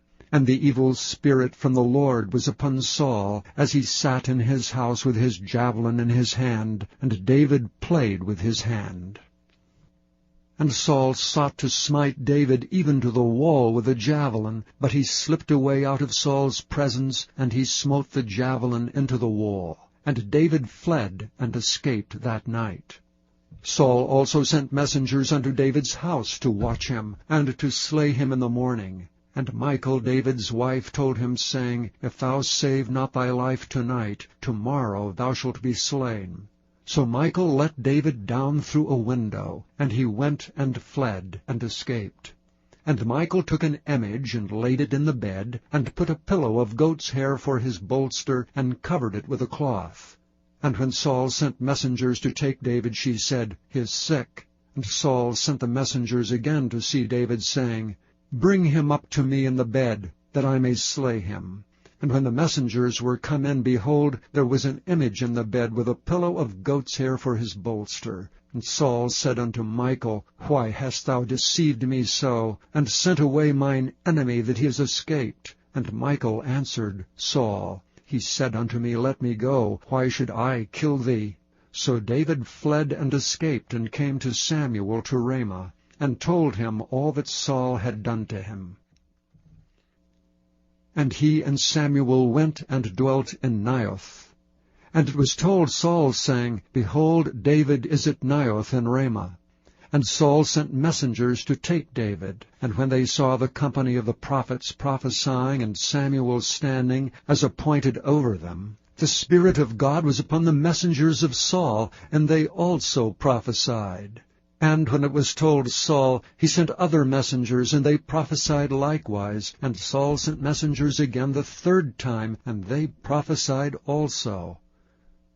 Then went he also to Ramah, and came to a great well that is in Seku. And he asked and said, Where are Samuel and David? And one said, Behold, they be at Naioth in Ramah.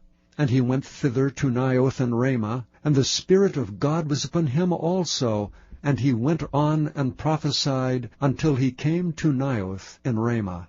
And he stripped off his clothes also, and prophesied before Samuel in like manner, and lay down naked all that day and all that night. Wherefore they say, Is Saul also among the prophets? Chapter 20. And David fled from Naioth in Ramah, and came and said before Jonathan, What have I done? What is mine iniquity, and what is my sin before thy father, that he seeketh my life? And he said unto him, God forbid, thou shalt not die. Behold, my father will do nothing either great or small, but that he will show it me. And why should my father hide this thing from me? It is not so. And David sware moreover, and said, Thy father certainly knoweth that I have found grace in thine eyes. And he saith, Let not Jonathan know this, lest he be grieved. But truly as the Lord liveth, and as thy soul liveth, there is but a step between me and death.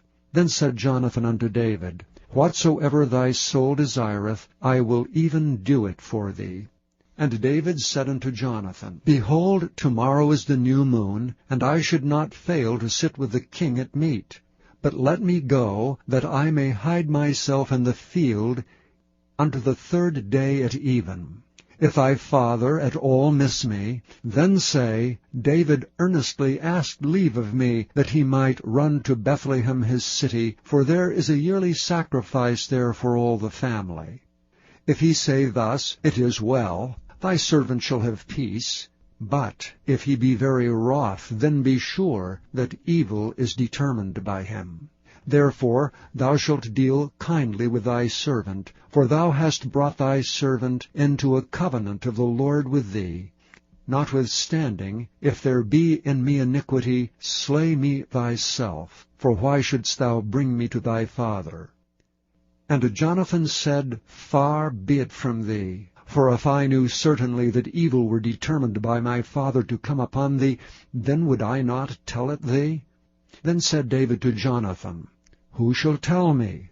Or what if thy father answer thee roughly? And Jonathan said unto David, Come, and let us go out into the field. And they went out both of them into the field. And Jonathan said unto David, O Lord God of Israel, when I have sounded my father about tomorrow any time, or the third day, and behold, if there be good toward David, and I then send not unto thee, and show it thee, the Lord do so and much more to Jonathan.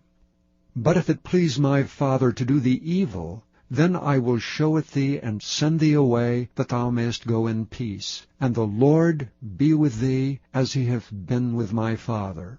And thou shalt not only, while yet I live, show me the kindness of the Lord, that I die not, but also thou shalt not cut off thy kindness from my house forever, no, not when the Lord hath cut off the enemies of David, every one of them from the face of the earth. So Jonathan made a covenant with the house of David, saying, Let the Lord even require it at the hand of David's enemies. And Jonathan caused David to swear again, because he loved him, for he loved him as he loved his own soul. Then Jonathan said to David, Tomorrow is the new moon, and thou shalt be missed, because thy seat will be empty. And when thou hast stayed 3 days, then thou shalt go down quickly, and come to the place where thou didst hide thyself when the business was in hand, and shalt remain by the stone easel. And I will shoot 3 arrows on the side thereof, as though I shot at a mark. And behold, I will send a lad, saying, Go, find out the arrows. If I expressly say unto the lad, Behold, the arrows are on this side of thee, take them, then come thou, for there is peace to thee, and no hurt, as the Lord liveth. But if I say thus unto the young man, Behold, the arrows are beyond thee, go thy way, for the Lord hath sent thee away. And as touching the matter which thou and I have spoken of, behold, the Lord be between thee and me forever. So David hid himself in the field, and when the new moon was come, the king sat him down to eat meat. And the king sat upon his seat, as at other times, even upon a seat by the wall. And Jonathan arose, and Abner sat by Saul's side, and David's place was empty. Nevertheless Saul spake not anything that day, for he thought, Something hath befallen him. He is not clean. Surely he is not clean. And it came to pass on the morrow, which was the 2nd day of the month, that David's place was empty. And Saul said unto Jonathan his son, Wherefore cometh not the son of Jesse to meat, neither yesterday nor today? And Jonathan answered Saul, David earnestly asked leave of me to go to Bethlehem. And he said, Let me go, I pray thee, for our family hath a sacrifice in the city, and my brother, he hath commanded me to be there. And now, if I have found favor in thine eyes, let me go away, I pray thee, and see my brethren. Therefore he cometh not unto the king's table.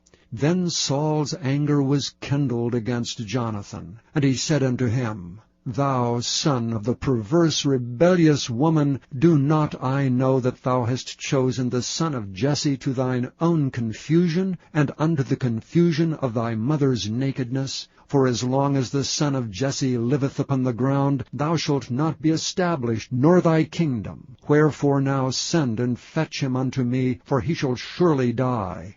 And Jonathan answered Saul his father, and said unto him, Wherefore shall he be slain? What hath he done? And Saul cast a javelin at him to smite him, whereby Jonathan knew that it was determined of his father to slay David. So Jonathan arose from the table in fierce anger, and did eat no meat the 2nd day of the month. For he was grieved for David, because his father had done him shame. And it came to pass in the morning, that Jonathan went out into the field at the time appointed with David, and a little lad with him. And he said unto his lad, Run, find out now the arrows which I shoot. And as the lad ran, he shot an arrow beyond him. And when the lad was come to the place of the arrow which Jonathan had shot, Jonathan cried after the lad, and said, Is not the arrow beyond thee? And Jonathan cried after the lad, Make speed, haste, stay not. And Jonathan's lad gathered up the arrows, and came to his master. But the lad knew not anything, only Jonathan and David knew the matter. And Jonathan gave his artillery unto his lad, and said unto him, Go, carry them to the city. And as soon as the lad was gone, David arose out of a place toward the south, and fell on his face to the ground, and bowed himself 3 times. And they kissed one another, and wept with one another, until David exceeded. And Jonathan said to David, Go in peace, forasmuch as we have sworn both of us in the name of the Lord, saying, The Lord be between me and thee, and between my seed and thy seed forever. And he arose and departed, and Jonathan went into the city. Chapter 21. Then came David to Nob, to Ahimelech the priest. And Ahimelech was afraid at the meeting of David, and said unto him, Why art thou alone, and no man with thee? And David said unto Ahimelech the priest, The king hath commanded me a business, and hath said unto me, Let no man know anything of the business whereabout I send thee, and what I have commanded thee. And I have appointed my servants to such and such a place. Now therefore, what is under thine hand? Give me 5 loaves of bread in mine hand, and what there is present. And the priest answered David and said, There is no common bread under mine hand, but there is hallowed bread, if the young men have kept themselves at least from women. And David answered the priest, and said unto him, Of a truth, women have been kept from us about these 3 days, since I came out, and the vessels of the young men are holy, and the bread is in a manner common, yea, though it were sanctified this day in the vessel. So the priest gave him hallowed bread, for there was no bread there but the showbread, that was taken from before the Lord, to put hot bread in the day when it was taken away. Now a certain man of the servants of Saul was there that day, detained before the Lord, and his name was Doeg an Edomite, the chiefest of the herdsmen that belonged to Saul. And David said unto Ahimelech, And is there not here under thine hand spear or sword? For I have neither brought my sword nor my weapons with me, because the king's business required haste. And the priest said, The sword of Goliath the Philistine, whom thou slewest in the valley of Elah, behold, it is here wrapped in a cloth behind the ephod. If thou wilt take that, take it, for there is no other save that here. And David said, There is none like that, give it me. And David arose and fled that day for fear of Saul, and went to Achish the king of Gath. And the servants of Achish said unto him, Is not this David the king of the land? Did they not sing one to another of him in dances, saying, Saul hath slain his thousands, and David his 10,000s? And David laid up these words in his heart, and was sore afraid of Achish the king of Gath. And he changed his behavior before them, and feigned himself mad in their hands, and scrabbled on the doors of the gate, and let his spittle fall down upon his beard. Then said Achish unto his servants, Lo, ye see the man is mad. Wherefore then have ye brought him to me? Have I need of madmen, that ye have brought this fellow to play the madman in my presence? Shall this fellow come into my house? Chapter 22. David therefore departed thence, and escaped to the cave Adullam. And when his brethren and all his father's house heard it, they went down thither to him.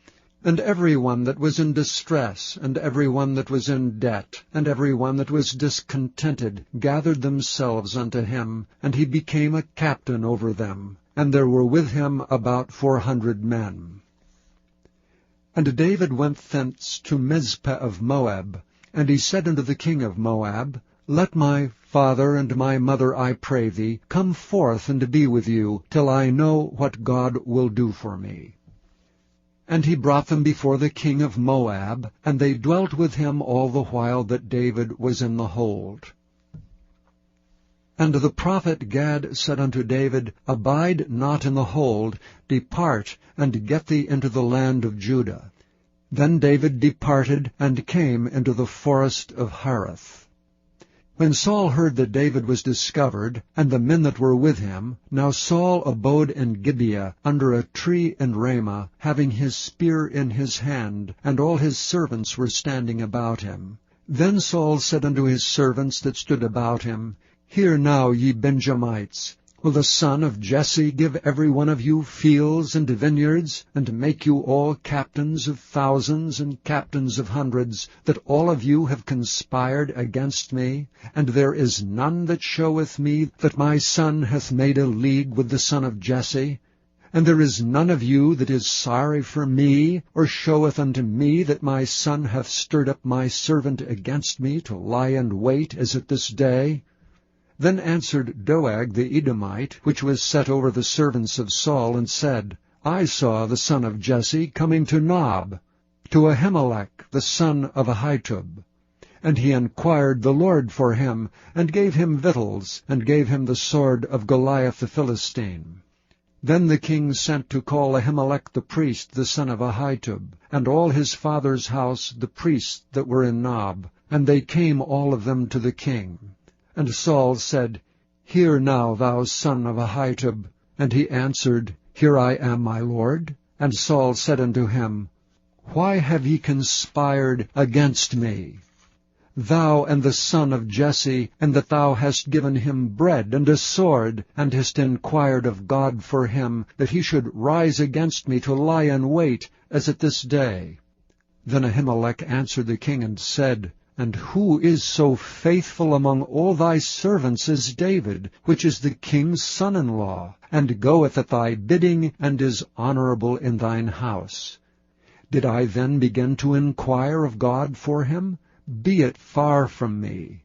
Let not the king impute anything unto his servant, nor to all the house of my father. For thy servant knew nothing of all this, less or more. And the king said, Thou shalt surely die, Ahimelech, thou and all thy father's house. And the king said unto the footmen that stood about him, Turn and slay the priests of the Lord, because their hand also is with David, and because they knew when he fled, and did not show it to me. But the servants of the king would not put forth their hand to fall upon the priests of the Lord. And the king said to Doeg, Turn thou and fall upon the priests. And Doeg the Edomite turned and fell upon the priests, and slew on that day 75 persons that did wear a linen ephod. And Nob, the city of the priests, smote he with the edge of the sword, both men and women, children and sucklings, and oxen and asses and sheep, with the edge of the sword. And one of the sons of Ahimelech, the son of Ahitub, named Abiathar, escaped, and fled after David. And Abiathar showed David that Saul had slain the Lord's priests. And David said unto Abiathar, I knew it that day, when Doeg the Edomite was there, that he would surely tell Saul, I have occasioned the death of all the persons of thy father's house. Abide thou with me, fear not, for he that seeketh my life seeketh thy life. But with me thou shalt be in safeguard. Chapter 23. Then they told David, saying, Behold, the Philistines fight against Keilah, and they robbed the threshing floors. Therefore David inquired of the Lord, saying, Shall I go and smite these Philistines? And the Lord said unto David, Go and smite the Philistines, and save Keilah. And David's men said unto him, Behold, we be afraid here in Judah. How much more then if we come to Keilah, against the armies of the Philistines? Then David inquired of the Lord yet again, and the Lord answered him and said, Arise, go down to Keilah, for I will deliver the Philistines into thine hand. So David and his men went to Keilah, and fought with the Philistines, and brought away their cattle, and smote them with a great slaughter. So David saved the inhabitants of Keilah. And it came to pass, when Abiathar the son of Ahimelech fled to David, to Keilah, that he came down with an ephod in his hand. And it was told Saul that David was come to Keilah. And Saul said, God hath delivered him into mine hand, for he is shut in by entering into a town that hath gates and bars. And Saul called all the people together to war, to go down to Keilah, to besiege David and his men. And David knew that Saul secretly practiced mischief against him. And he said to Abiathar the priest, Bring hither the ephod. Then said David, O Lord God of Israel, thy servant hath certainly heard that Saul seeketh to come to Keilah to destroy the city for my sake. Will the men of Keilah deliver me up into his hand? Will Saul come down as thy servant hath heard? O Lord God of Israel, I beseech thee, tell thy servant. And the Lord said, He will come down. Then said David, Will the men of Keilah deliver me and my men into the hand of Saul? And the Lord said, They will deliver thee up. Then David and his men, which were about 600, arose and departed out of Keilah, and went whithersoever they could go. And it was told Saul that David was escaped from Keilah, and he forbare to go forth. And David abode in the wilderness and strongholds, and remained in a mountain in the wilderness of Ziph. And Saul sought him every day, but God delivered him not into his hand. And David saw that Saul was come out to seek his life, and David was in the wilderness of Ziph in a wood. And Jonathan Saul's son arose and went to David into the wood, and strengthened his hand in God. And he said unto him, Fear not, for the hand of Saul my father shall not find thee, and thou shalt be king over Israel, and I shall be next unto thee, and that also Saul my father knoweth. And they two made a covenant before the Lord, and David abode in the wood, and Jonathan went to his house. Then came up the Ziphites to Saul to Gibeah, saying, Doth not David hide himself with us in strongholds, in the wood, in the hill of Hachilah, which is on the south of Jeshimon?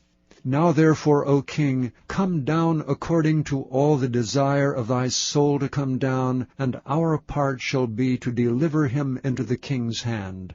And Saul said, Blessed be ye of the Lord, for ye have compassion on me. Go, I pray you, prepare yet, and know and see his place where his haunt is, and who hath seen him there. For it is told me that he dealeth very subtly. See therefore, and take knowledge of all the lurking places where he hideth himself, and come ye again to me with a certainty, and I will go with you. And it shall come to pass, if he be in the land, that I will search him out throughout all the thousands of Judah. And they arose and went to Ziph before Saul. But David and his men were in the wilderness of Maon, in the plain on the south of Jeshimon.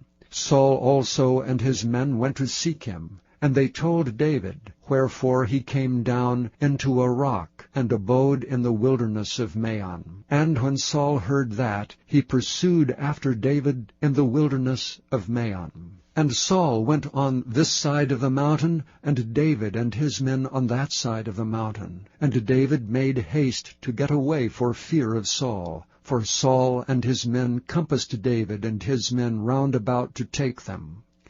But there came a messenger unto Saul, saying, Haste thee and come, for the Philistines have invaded the land. Wherefore Saul returned from pursuing after David, and went against the Philistines. Therefore they call that place Selahem Melekoth. And David went up from thence, and dwelt in the strongholds at Engedi. Chapter 24. And it came to pass, when Saul was returned from following the Philistines, that it was told him, saying, Behold, David is in the wilderness of Engedi. Then Saul took 3,000 chosen men out of all Israel, and went to seek David and his men upon the rocks of the wild goats. And he came to the sheepcotes by the way, where was a cave. And Saul went in to cover his feet, and David and his men remained in the sides of the cave. And the men of David said unto him, Behold, the day of which the Lord said unto thee, Behold, I will deliver thine enemy into thine hand, that thou mayest do to him as it shall seem good unto thee. Then David arose, and cut off the skirt of Saul's robe privily. And it came to pass afterward that David's heart smote him, because he had cut off Saul's skirt. And he said unto his men, The Lord forbid that I should do this thing unto my master, the Lord's anointed, to stretch forth mine hand against him, seeing he is the anointed of the Lord. So David stayed his servants with these words, and suffered them not to rise against Saul. But Saul rose up out of the cave, and went on his way. David also arose afterward, and went out of the cave, and cried after Saul, saying, My lord the king. And when Saul looked behind him, David stooped with his face to the earth, and bowed himself. And David said to Saul, Wherefore hearest thou men's words, saying, Behold, David seeketh thy hurt? Behold, this day thine eyes have seen how that the Lord had delivered thee today into mine hand in the cave, and some bade me kill thee, but mine eye spared thee. And I said, I will not put forth mine hand against my Lord, for he is the Lord's anointed. Moreover, my father, see, yea, see the skirt of thy robe in my hand. For in that I cut off the skirt of thy robe, and killed thee not, know thou and see that there is neither evil nor transgression in mine hand, and I have not sinned against thee. Yet thou huntest my soul to take it. The Lord judge between me and thee, and the Lord avenge me of thee, but mine hand shall not be upon thee. As saith the proverb of the ancients, wickedness proceedeth from the wicked, but mine hand shall not be upon thee. After whom is the king of Israel come out? After whom dost thou pursue? After a dead dog, after a flea. The Lord therefore be judge, and judge between me and thee, and see and plead my cause, and deliver me out of thine hand. And it came to pass, when David had made an end of speaking these words unto Saul, that Saul said, Is this thy voice, my son David? And Saul lifted up his voice and wept. And he said to David, Thou art more righteous than I, for thou hast rewarded me good, whereas I have rewarded thee evil. And thou hast showed this day how that thou hast dealt well with me, forasmuch as when the Lord had delivered me into thine hand, thou killedst me not. For if a man find his enemy, will he let him go well away? Wherefore the Lord reward thee good, for that thou hast done unto me this day. For now, behold, I know well that thou shalt surely be king, and that the kingdom of Israel shall be established in thine hand. Swear now therefore unto me by the Lord, that thou wilt not cut off my seed after me, and that thou wilt not destroy my name out of my father's house. And David sware unto Saul, and Saul went home. But David and his men gat them up unto the hold. Chapter 25. And Samuel died, and all the Israelites were gathered together, and lamented him, and buried him in his house at Ramah. And David arose and went down to the wilderness of Paran. And there was a man in Maon, whose possessions were in Carmel. And the man was very great, and he had 3,000 sheep and 1,000 goats, and he was shearing his sheep in Carmel. Now the name of the man was Nabal, and the name of his wife Abigail. And she was a woman of good understanding, and of a beautiful countenance. But the man was churlish and evil in his doings, and he was of the house of Caleb. And David heard in the wilderness that Nabal did shear his sheep. And David sent out 10 young men. And David said unto the young men, Get you up to Carmel, and go to Nabal, and greet him in my name. And thus shall ye say to him that liveth in prosperity, Peace be both to thee, and peace be to thine house, and peace be unto all that thou hast. And now I have heard that thou hast shearers. Now thy shepherds which were with us, we hurt them not, neither was there aught missing unto them all the while they were in Carmel. Ask thy young men, and they will show thee. Wherefore let the young men find favor in thine eyes. For we come in a good day. Give, I pray thee, whatsoever cometh to thine hand unto thy servants and to thy son David. And when David's young men came, they spake to Nabal according to all those words in the name of David, and ceased. And Nabal answered David's servants and said, Who is David? And who is the son of Jesse? There be many servants nowadays that break away, every man from his master. Shall I then take my bread and my water and my flesh that I have killed for my shearers, and give it unto men whom I know not whence they be? So David's young men turned their way, and went again, and came, and told him all those sayings. And David said unto his men, Gird ye on every man his sword. And they girded on every man his sword, and David also girded on his sword. And there went up after David about 400 men, and 200 abode by the stuff. But one of the young men told Abigail, Nabal's wife, saying, Behold, David sent messengers out of the wilderness to salute our master, and he railed on them. But the men were very good unto us. And we were not hurt, neither missed we anything, as long as we were conversant with them when we were in the fields. They were a wall unto us both by night and day, all the while we were with them keeping the sheep. Now therefore know and consider what thou wilt do, for evil is determined against our master and against all his household. For he is such a son of Belial that a man cannot speak to him.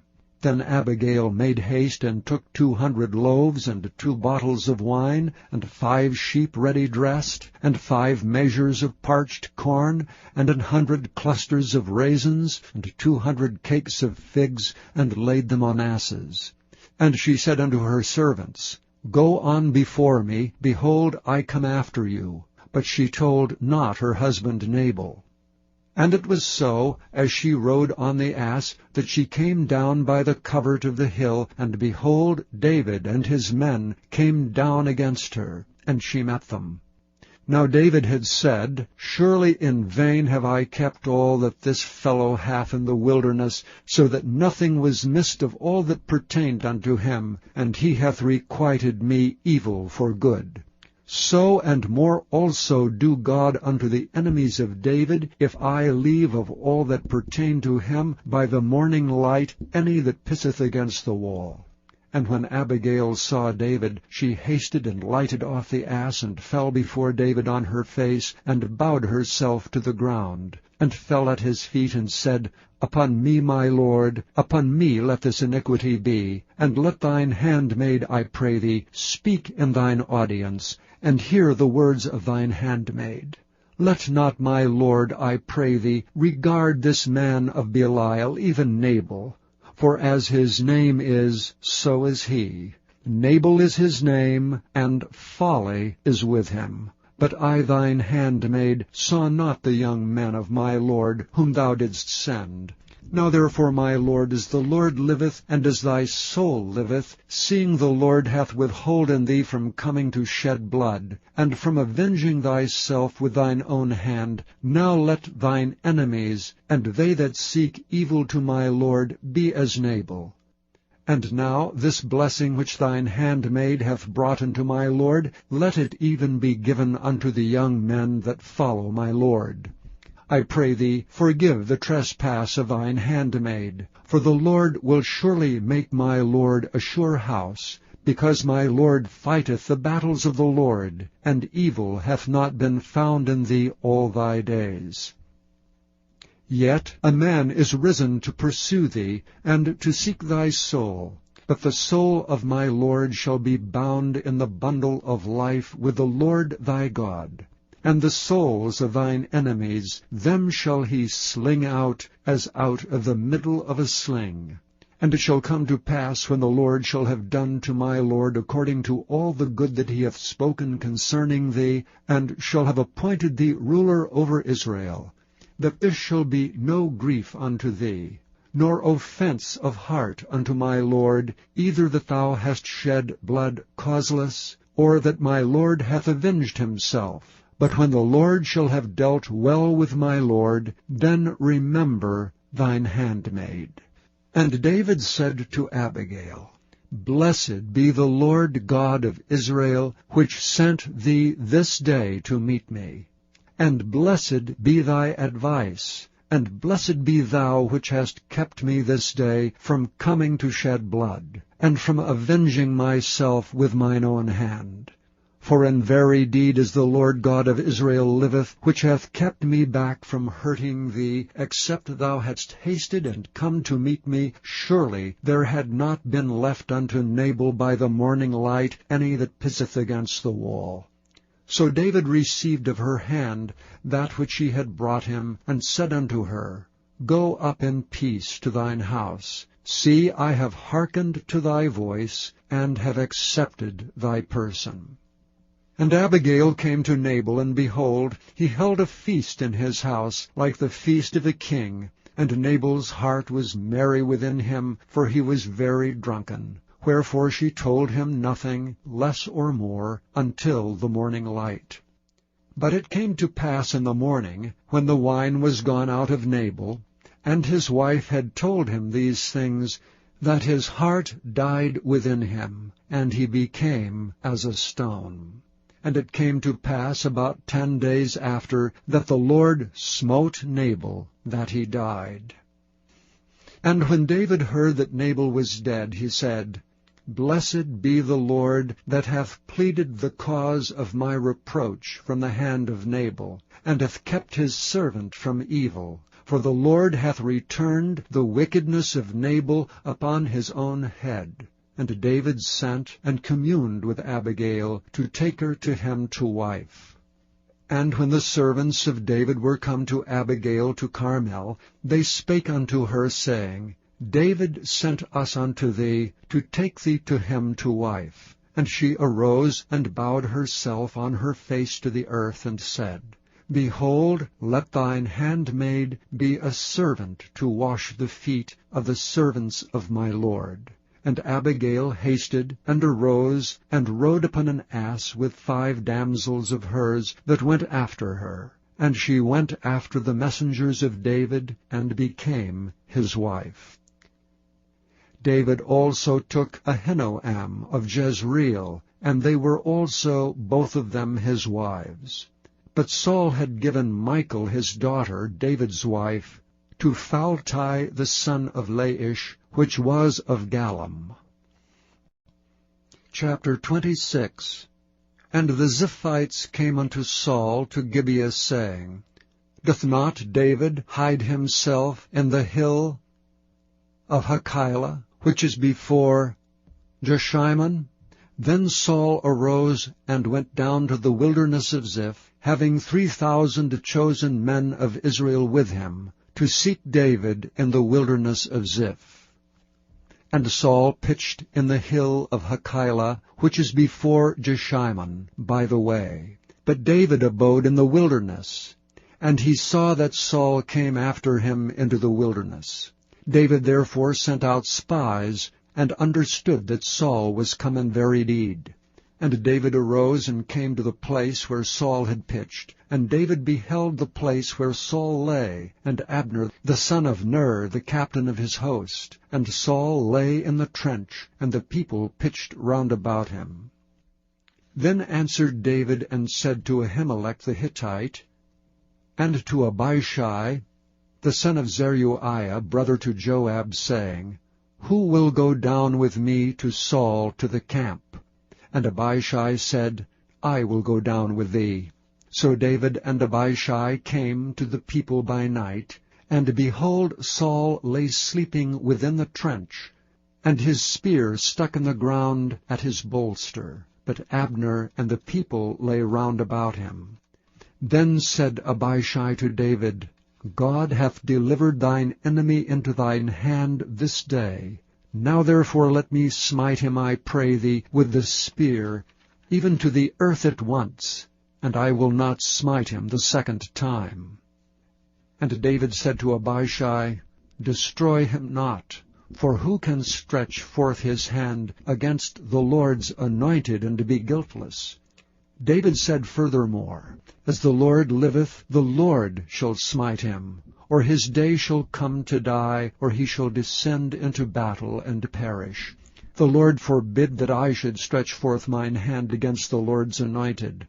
But I pray thee, take thou now the spear that is at his bolster, and the cruse of water, and let us go. So David took the spear and the cruse of water from Saul's bolster, and they gat them away, and no man saw it, nor knew it, neither awakened, for they were all asleep, because a deep sleep from the Lord was fallen upon them. Then David went over to the other side, and stood on the top of an hill afar off, a great space being between them. And David cried to the people, and to Abner the son of Ner, saying, Answerest thou not, Abner? Then Abner answered and said, Who art thou that criest to the king? And David said to Abner, Art thou not a valiant man? And who is like thee in Israel? Wherefore then hast thou not kept thy lord the king? For there came out one of the people in to destroy the king thy lord. This thing is not good that thou hast done. As the Lord liveth, ye are worthy to die, because ye have not kept your master the Lord's anointed. And now see where the king's spear is, and the cruse of water that was at his bolster. And Saul knew David's voice, and said, Is this thy voice, my son David? And David said, It is my voice, my lord, O king. And he said, Wherefore doth my lord thus pursue after his servant? For what have I done, or what evil is in mine hand? Now therefore I pray thee, let my lord the king hear the words of his servant. If the Lord have stirred thee up against me, let him accept an offering. But if they be the children of men, cursed be they before the Lord, for they have driven me out this day from abiding in the inheritance of the Lord, saying, Go, serve other gods. Now therefore let not my blood fall to the earth before the face of the Lord. For the king of Israel is come out to seek a flea, as when one doth hunt a partridge in the mountains. Then said Saul, I have sinned. Return, my son David, for I will no more do thee harm, because my soul was precious in thine eyes this day. Behold, I have played the fool, and have erred exceedingly. And David answered and said, Behold the king's spear, and let one of the young men come over and fetch it. The Lord render to every man his righteousness and his faithfulness. For the Lord delivered thee into my hand today, but I would not stretch forth mine hand against the Lord's anointed. And behold, as thy life was much set by this day in mine eyes, so let my life be much set by in the eyes of the Lord, and let him deliver me out of all tribulation. Then Saul said to David, Blessed be thou, my son David. Thou shalt both do great things, and also shalt still prevail. So David went on his way, and Saul returned to his place. Chapter 27. And David said in his heart, I shall now perish one day by the hand of Saul. There is nothing better for me than that I should speedily escape into the land of the Philistines, and Saul shall despair of me to seek me any more in the coast of Israel. So shall I escape out of his hand. And David arose, and he passed over with 600 men that were with him, unto Achish the son of Maoch, king of Gath. And David dwelt with Achish at Gath, he and his men, every man with his household, even David with his 2 wives, Ahinoam the Jezreelitess, and Abigail the Carmelitess, Nabal's wife. And it was told Saul that David was fled to Gath, and he sought no more again for him. And David said unto Achish, If I have now found grace in thine eyes, let them give me a place in some town in the country, that I may dwell there. For why should thy servant dwell in the royal city with thee? Then Achish gave him Ziklag that day, wherefore Ziklag pertaineth unto the kings of Judah unto this day. And the time that David dwelt in the country of the Philistines was a full year and 4 months. And David and his men went up and invaded the Geshurites, and the Gezrites, and the Amalekites. For these nations were of old the inhabitants of the land, as thou goest to Shur, even unto the land of Egypt. And David smote the land, and left neither man nor woman alive, and took away the sheep, and the oxen, and the asses, and the camels, and apparel, and returned, and came to Achish. And Achish said, Whither have ye made a road today? And David said, Against the south of Judah, and against the south of the Jerahmeelites, and against the south of the Kenites. And David saved neither man nor woman alive to bring tidings to Gath, saying, Lest they should tell on us, saying, So did David, and so will be his manner all the while he dwelleth in the country of the Philistines. And Achish believed David, saying, He hath made his people Israel utterly to abhor him. Therefore he shall be my servant forever. Chapter 28. And it came to pass in those days that the Philistines gathered their armies together for warfare to fight with Israel. And Achish said unto David, Know thou assuredly that thou shalt go out with me to battle, thou and thy men. And David said to Achish, Surely thou shalt know what thy servant can do. And Achish said to David, Therefore will I make thee keeper of mine head forever.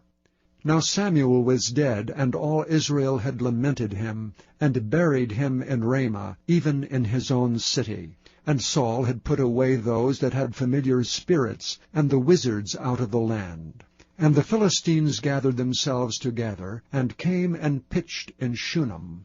And Saul gathered all Israel together, and they pitched in Gilboa. And when Saul saw the host of the Philistines, he was afraid, and his heart greatly trembled. And when Saul inquired of the Lord answered him not, neither by dreams, nor by Urim, nor by prophets.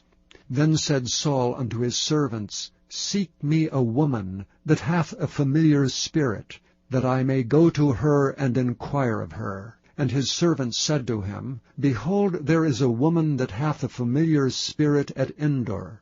And Saul disguised himself, and put on other raiment. And he went, and 2 men with him, and they came to the woman by night.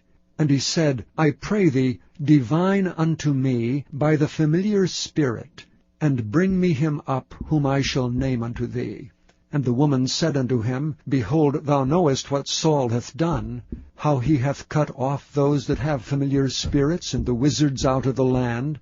Wherefore then layest thou a snare for my life, to cause me to die?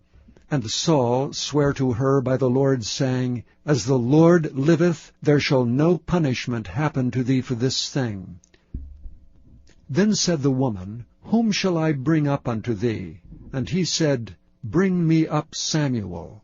And when the woman saw Samuel, she cried with a loud voice. And the woman spake to Saul, saying, Why hast thou deceived me? For thou art Saul.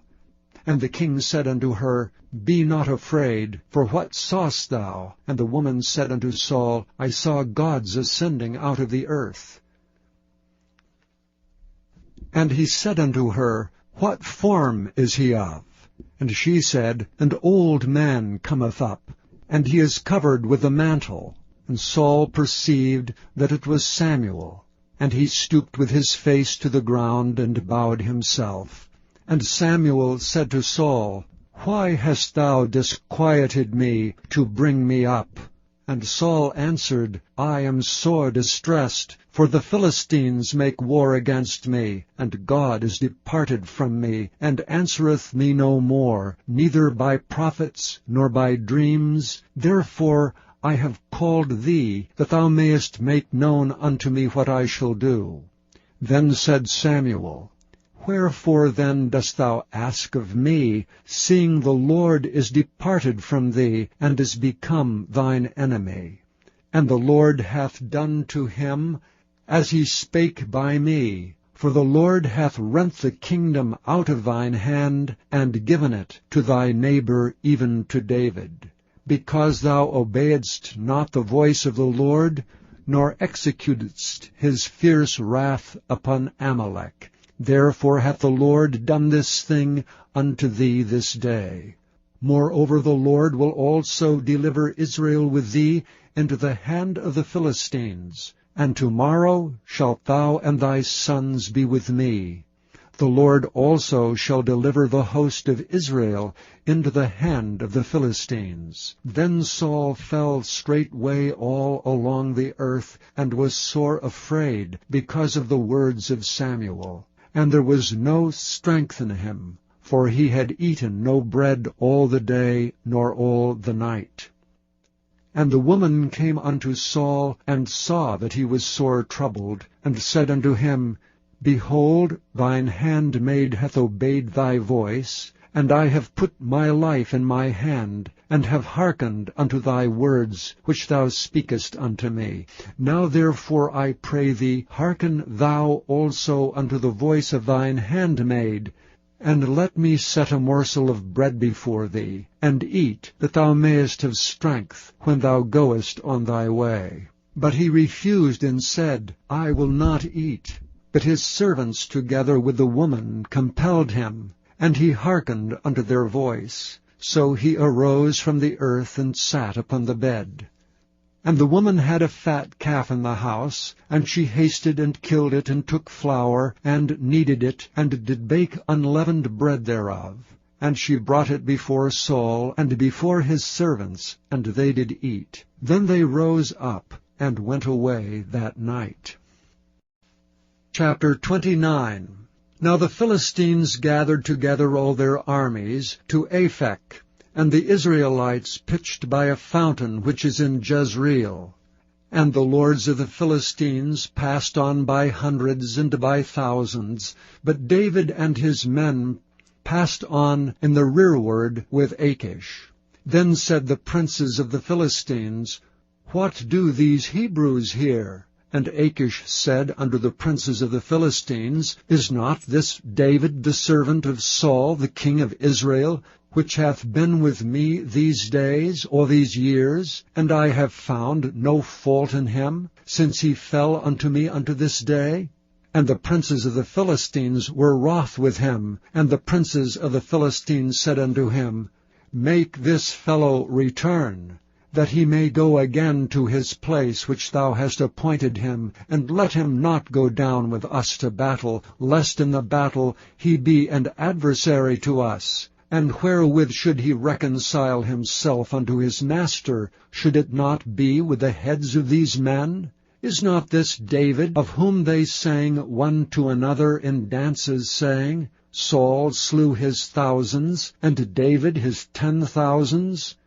Then Achish called David, and said unto him, Surely as the Lord liveth, thou hast been upright, and thy going out and thy coming in with me in the host is good in my sight. For I have not found evil in thee since the day of thy coming unto me unto this day. Nevertheless the Lord's favour thee not.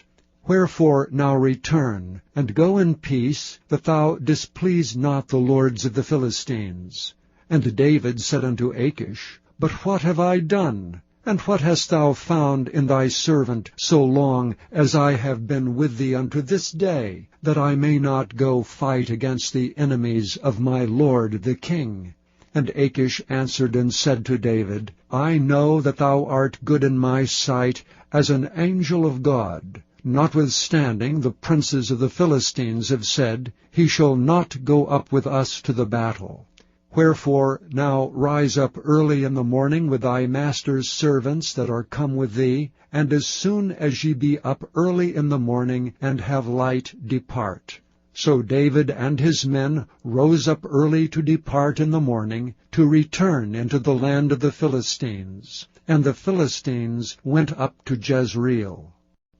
Chapter 30.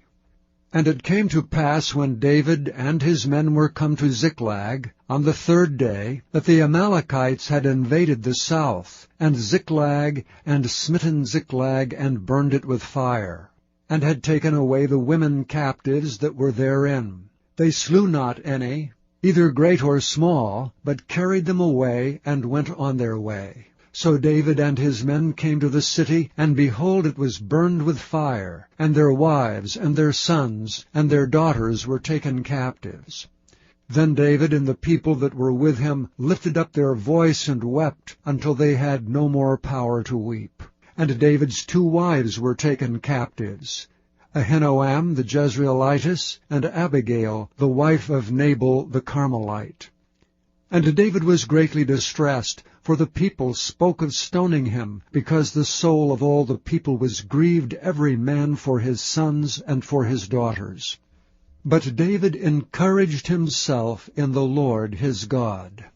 And David said to Abiathar the priest, Ahimelech's son, I pray thee, bring me hither the ephod. And Abiathar brought thither the ephod to David. And David inquired at the Lord, saying, Shall I pursue after this troop? Shall I overtake them? And he answered him, Pursue, for thou shalt surely overtake them, and without fail recover all. So David went, he and the 600 men that were with him, and came to the brook Besor, where those that were left behind stayed. But David pursued, he and 400 men, for 200 abode behind, which were so faint that they could not go over the brook Besor.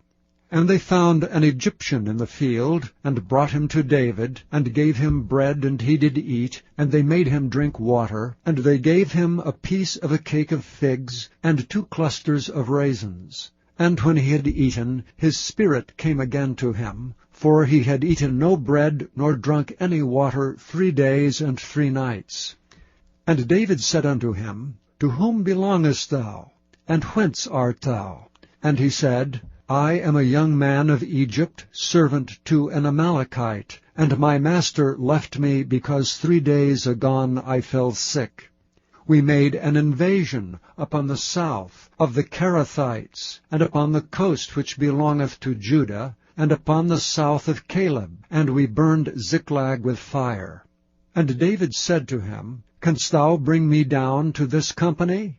And he said, Swear unto me by God, that thou wilt neither kill me, nor deliver me into the hands of my master, and I will bring thee down to this company. And when he had brought him down, behold, they were spread abroad upon all the earth, eating and drinking and dancing, because of all the great spoil they had taken out of the land of the Philistines and out of the land of Judah. even unto the evening of the next day.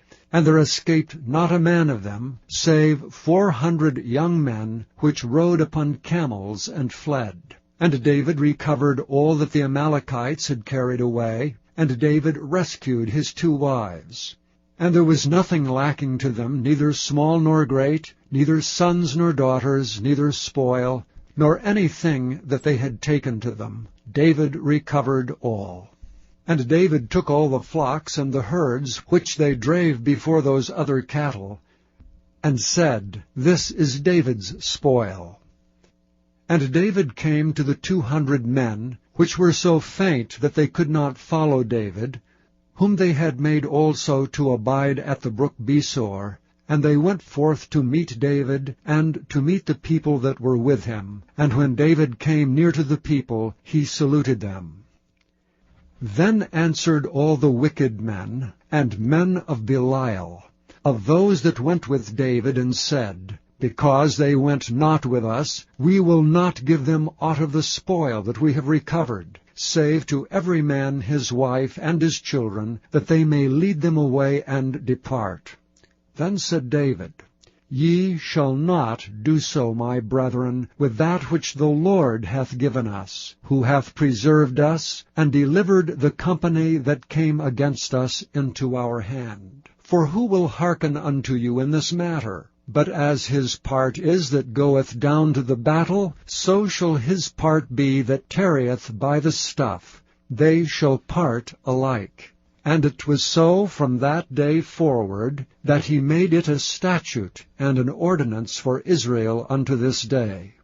And when David came to Ziklag, he sent of the spoil unto the elders of Judah, even to his friends, saying, Behold, a present for you of the spoil of the enemies of the Lord, to them which were in Bethel, and to them which were in South Ramoth, and to them that were in Jatir, and to them which were in Aroer, and to them which were in Siphmoth, and to them which were in Eshtemoa, and to them which were in Rachel, and to them which were in the cities of the Jerahmeelites, and to them which were in the cities of the Kenites, and to them which were in Hormah, and to them which were in Athach, and to them which were in Hebron, and to all the places where David himself and his men were wont to haunt.